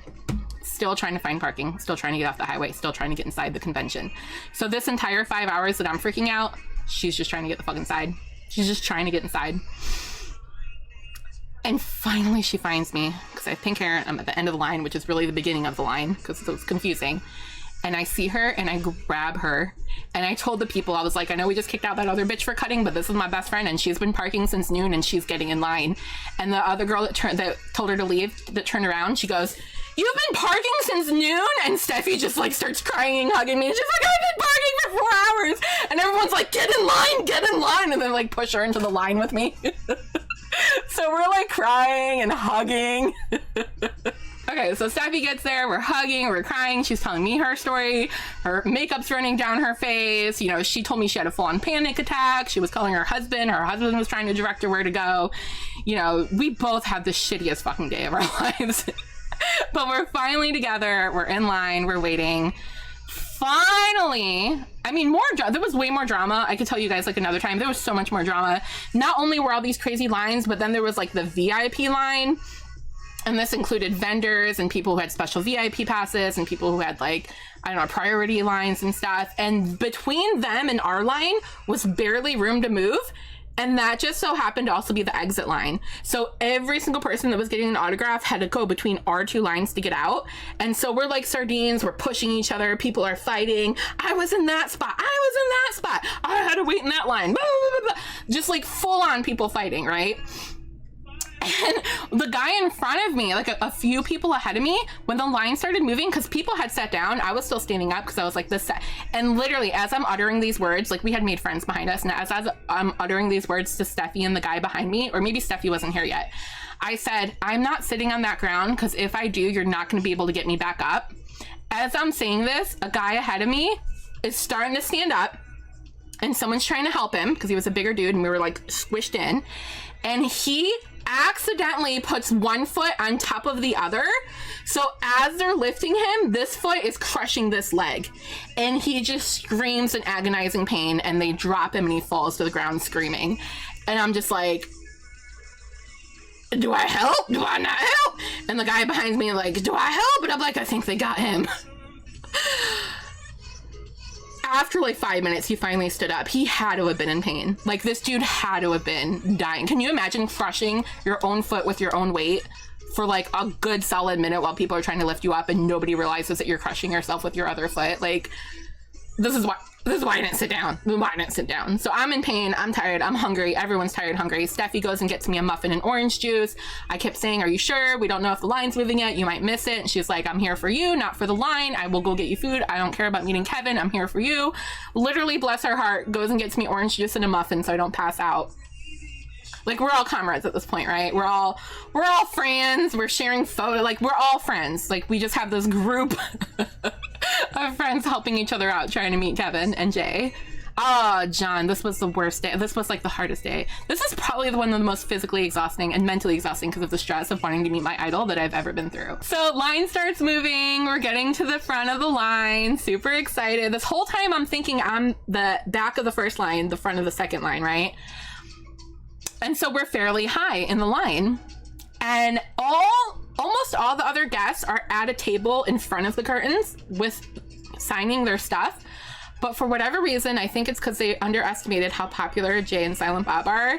Kevin and Jay are behind the curtain, not in front of the curtain.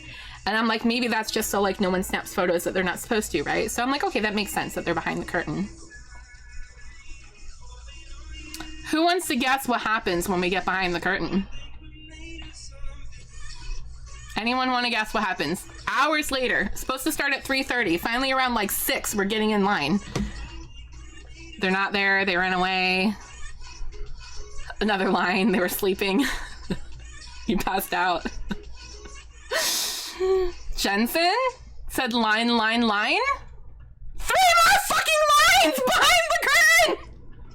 We were all clapping! We made it! We're here! We walked behind the curtain, 3 more lines! 3 more lines before you get to Jay and Bob. 3 more! 3 more! And we just look at each other and go... Still standing all this time, still hungry, still have to pee, still low blood sugar. So at this point, it's just a joke. We're just laughing. We're trying to make light of the situation. We're talking. We're following each other on Instagram. We're doing the whole thing. We made like this awesome gay best friend. Like, trying to just get through the fucking line. Steffi's dancing. We're hopping on one foot, trying to get the other foot to stop hurting. I mean, we were traumatized and in pain at this point, hungry and tired and had to pee.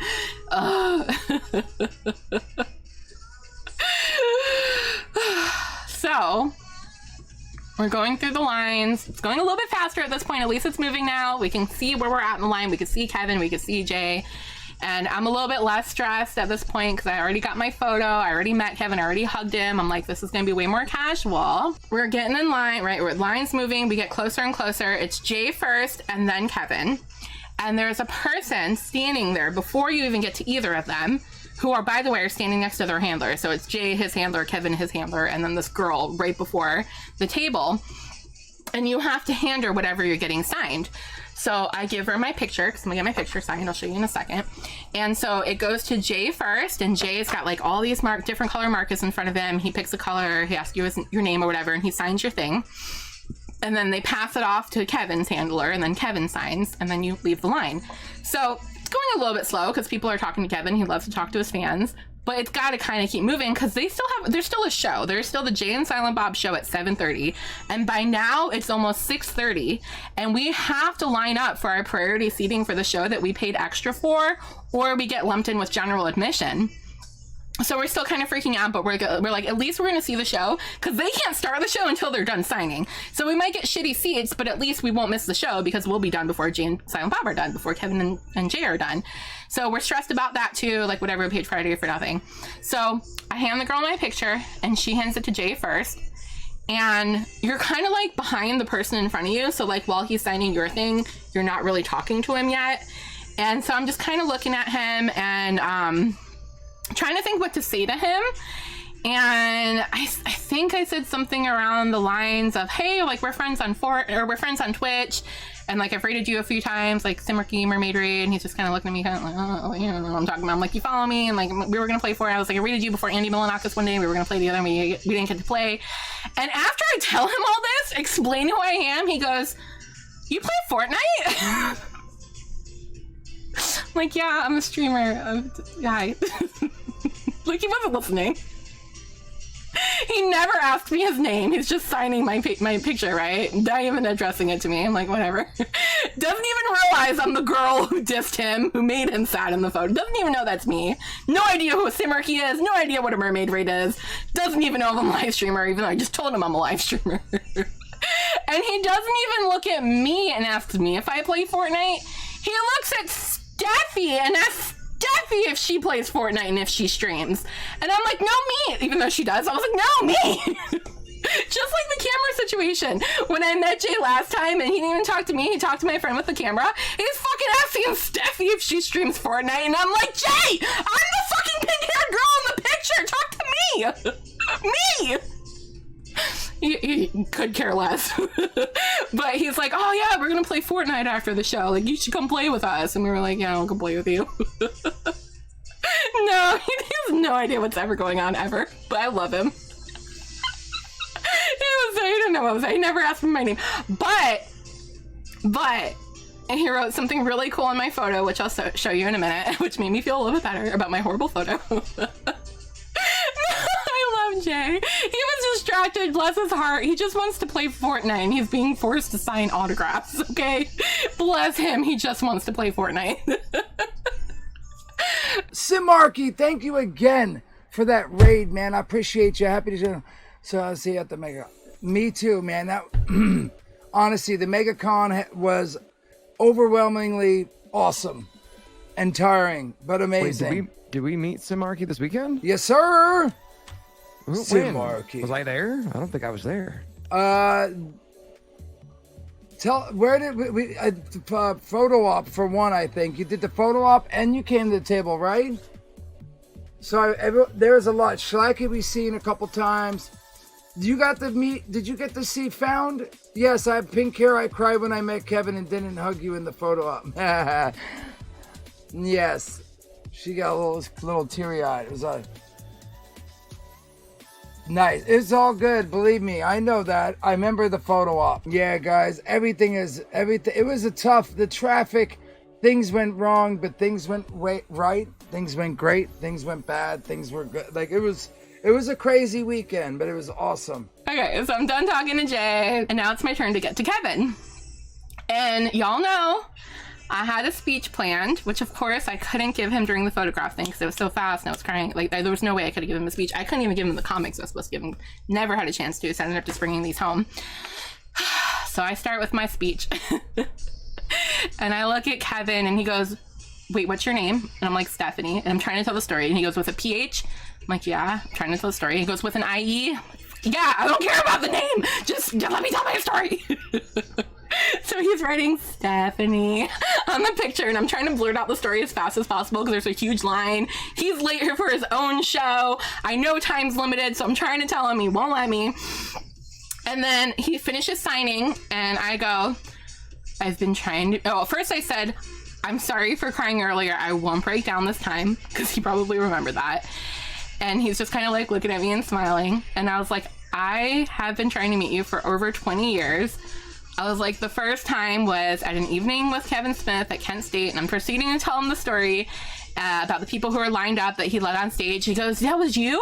And I was like, no, that was the first time I didn't meet you. Like, I'm telling you how I didn't get to meet you. This is why I said write a letter. So I'm like, no, I didn't get to. I was like, I've tried so many times over the past 20 years to meet you, and the stars just never aligned. And then I said, I'm a live streamer.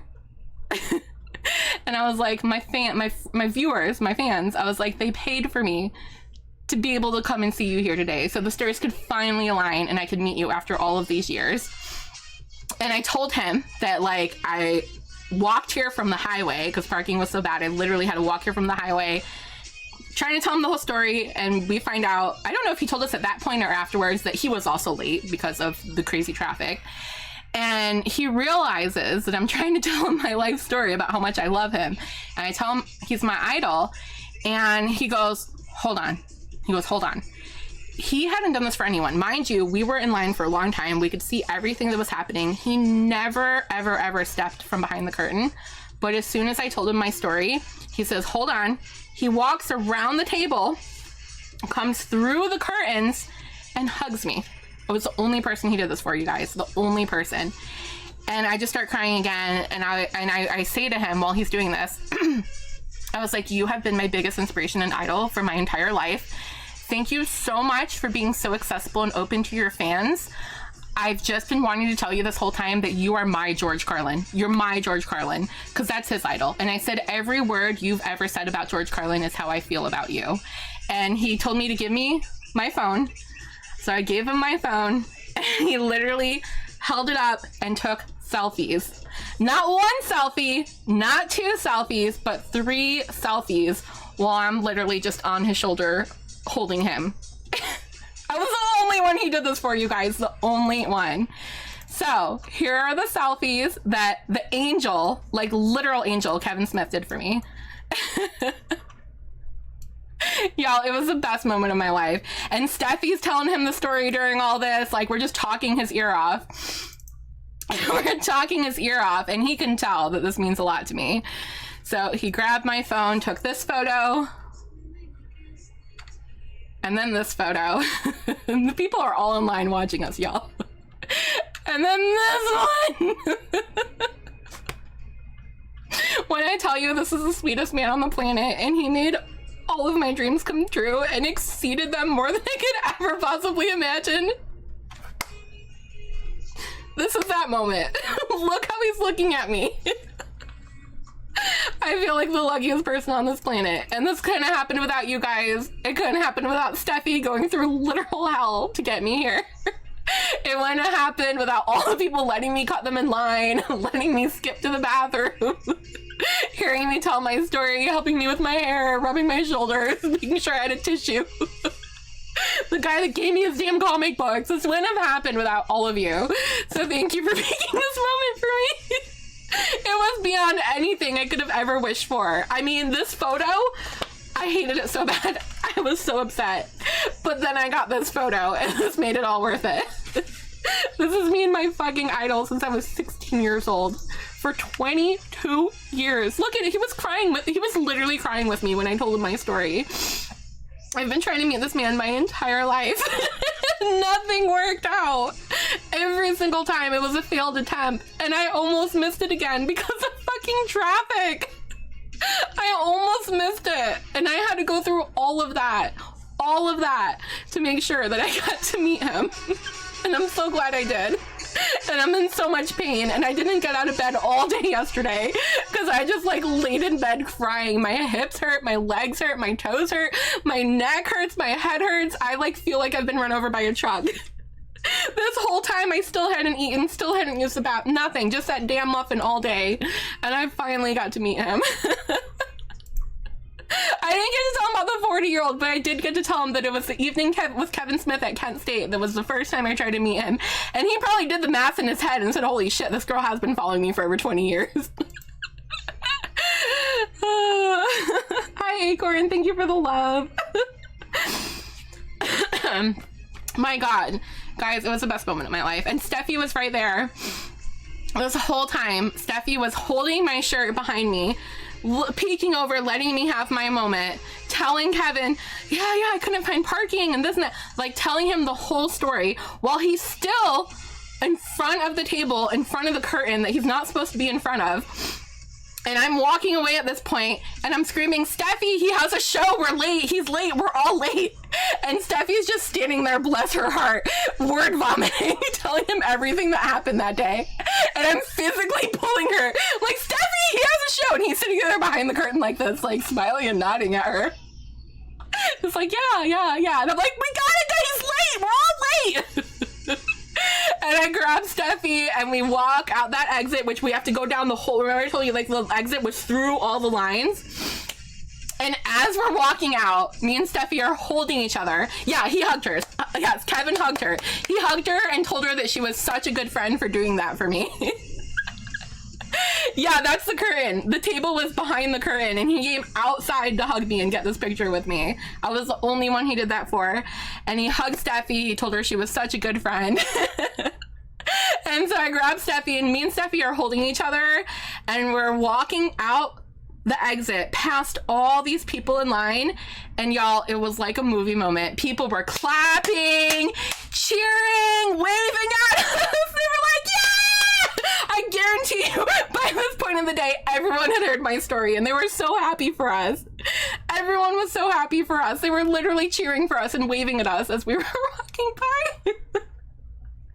And I grabbed Steffi, and we got outside of the line, and we hugged each other and fucking collapsed on the floor. I'm not even kidding.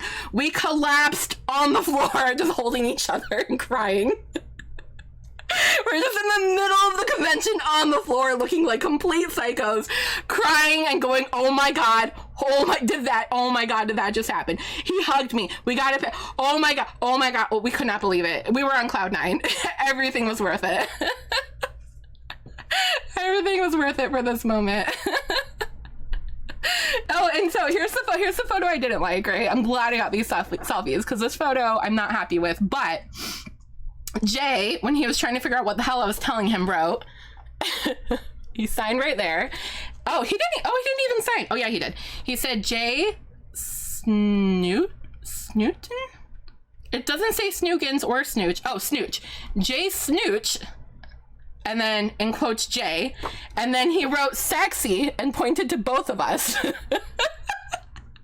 Which is hilarious because I feel like that's the worst photo of me ever. But he wrote sexy and pointed to both of us, even though he's like sad. He probably doesn't even remember why he was sad in that photo. And then Kevin wrote, and he made sure to spell my name right, Stephanie, I love you. Signed, Kevin Smith. Come on, y'all. That even though I hate this photo, how cool is that? How freaking cool is that? And not only did I get this, but I got this. I mean, look. This man cried with me. Like, how incredible is that? Oh, boy, y'all. What a freaking experience, let me tell you. Best day of my life. Even though it was also the worst day. And, you know, I kept telling myself the only thing that got me through this crazy day, besides meeting Kevin, was like, oh my God, am I going to have a story? I'm going to have a story. I've been through hell trying to meet him for 22 years. I guess it makes sense that the day I do get to meet him, I'm put through a million trials. I feel like I was put on trial to meet him. And I passed the test. I did it. I ran across the highway. I cut 20 people in line. Pushed my way through a crowd. Cut more people in the bathroom line. Steffi drove around for 4 hours trying to get me there. Just to get me to parking after the 3 hours we spent getting there. And it happened. We made it happen. There's more. There's definitely more. There's definitely more to the story, but that was it. That was the pinnacle. That meant more to me than anything. And Steffi is the best friend on the planet, and you guys are the best chat in the world. And I love you all so much. I really do. I love you guys more than anything. So we're on the floor collapsed after meeting Kevin, right? This is before that photo. We're crying, we're hugging, people are cheering us on. I'm looking for our friends because we made good friends in line and we made plans to sit with each other at the Jay and Silent Bob show, which we know is going to be late at this point because there's still a whole giant line behind us. We were like towards the beginning of the line. So we still didn't have time though to eat or go to the bathroom. Well, I think we had time to go to the bathroom and fill up our water bottles. No time for food because we had VIP seating and we had to be seated at a certain time. Otherwise we were going to get put in with general admission. And so we go straight to where the hall is. We're asking for directions. We get there. We're like, hey, where's the line for priority seating? They're like, go look for this guy holding a sign. And there's literally a guy holding a sign saying end of line here. And so we went and we got in line. And then just by luck, our friends that we had made were already there. And there was only like 2 people in between us. So we went and sat with them. They were sprawled out on the couch. The one dude was like on the floor, like collapsed. And Steffi's like, oh, a wall outlet. And she goes and sits next to the outlet and plugs in her phone. And the show, for reference for you guys that don't know, it's the Jay and Silent Bob Get Old show. It's a podcast that they do. They also travel and they have a live audience sometimes. Now, they were so late because of all of this happening that the show actually got pushed back, which is fine because we're on the floor collapsed, like drinking our water, trying to just like calm down. And nobody was upset with them, like that it was an hour late. Yeah, it was an hour late. We were in the priority line, so we got in before everyone, but we were at the end of the priority line, so we were at the end. We were like in the middle, like, well, not the middle, probably like 2/3 of the way to the back. And then since Jay and Bob were so late for the show, Kevin and Jay, they were doing prizes, trivia, having us sing songs, like they were trying to keep us hyped. Then after they were done signing, then of course, you know, Kevin's got to go smoke a bowl and Jay's got to go pee. Jay kept taking bathroom breaks, which I get it because I have like the smallest bladder ever. So, but we didn't care. We didn't mind waiting. And then they finally got there. They kept apologizing. Kevin was like, I'm so sorry. Like I was scarfing down my Moobie's cheesesteak and I was smoking a bowl and Jay had to pee a million times. And we had this decision to make. Do we, you know, cut off the autograph line and tell the rest of the people who paid to get the autograph, sorry, we have a show, and kick them out? Or do we become late for the show and then piss off all the people who bought seats to the show? And they ultimately decided to stay and finish every single signature while Kevin scarfs down his cold sandwich so that they can still come to the show at a reasonable time, which they only ended up being 1 hour late.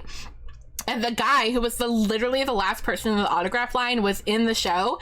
And he was like, thank you everyone for waiting for me. And everyone was like clapping. And he's like, let's take a vote. How many of you are pissed off that we made you wait? And then this girl screams, fuck you guys. And then everyone starts laughing and clapping. And he's like, oh, my mom's here. He's like, my mom's here, because she lives in St. Pete. He's like, my mom's here, watch your mouth. And then he goes, okay, clap if you don't mind that we finish the autographs. And every single person in that auditorium was clapping for him. Like, he loves his fans so much. Everybody a little bit of their time during each autograph. Yeah, he loves his fans so much that he stayed extra and pushed the show back just so that he can meet every single person. And there were still people that were turned away to the next day because he was only supposed to be there on Saturday. And so many people bought tickets that he had to book a Sunday show in the middle of the convention. They had to add a Sunday date. So yeah, there were people that were literally turned away, and he still stayed for every single last person to get their autograph. Show's over. We're ready for our 2-mile walk. We're on cloud 9. We're a little bit rested because we sat down for a couple hours. Nope. Yep. It was pouring rain. So it wasn't just pouring. It wasn't just the rain. It wasn't even like pouring. It was sprinkly, annoying, like sprinkly rain. But there was more to the rain. What else was in the rain, hun? Do you remember? The sidewalk stopped at one point, and we had to walk through the grass, and it was muddy, and there were sprinklers hitting us as we're walking through the grass for a mile. This isn't like 2 minutes. This is miles home. Okay, miles to the car. Not even home yet. We still live hours away. Miles in the wet rain, in the mud, with sprinklers hitting us. I've got my photo, no backpack, nowhere to put it, afraid it's going to get wet, and Steffi had the genius idea to use the comics that the dude in the line gave me that let me skip him to cover my photo for protection. So this is how my photo got home safely in the rain. I did this. Oh, it was more than just put it in the comics. Don't I miss did out this. It was better. I stood up, I pulled up my shirt, I shoved them down my pants and ran 2 miles in the rain back to my car. And my shirt was soaking wet, but my photo made it. Right down my pants. We got to the car, we turned up the heat so we wouldn't get sick. Our shoes were soaking wet. We had to drive home like that. We got to Steffi's house, and then, which was almost a 2-hour drive. And then once we got to Steffi's house, I still had to then get into my car and make the 1-hour drive home. I got home at 1 a.m. I did finally get food at 1 a.m. I stopped at Taco Bell. They were open till 2, thank God. I think I pulled in at like 1:15, and I grabbed 3 chicken tacos. I came home, I ate 2 of them. I couldn't finish the third one. My dad was up waiting for me because he was worried. I gave him the third taco and I went to bed. Steffi, thank you so much for telling your story. Thank you for being the best friend in the entire fucking planet. Thank you for almost dying for me and going through hell. And I love you so much. You are the best friend ever. You know this means, like, you owe me a favor. I'm gonna need a soul for my Cthulhu sacrifices. I will find you one. Chat.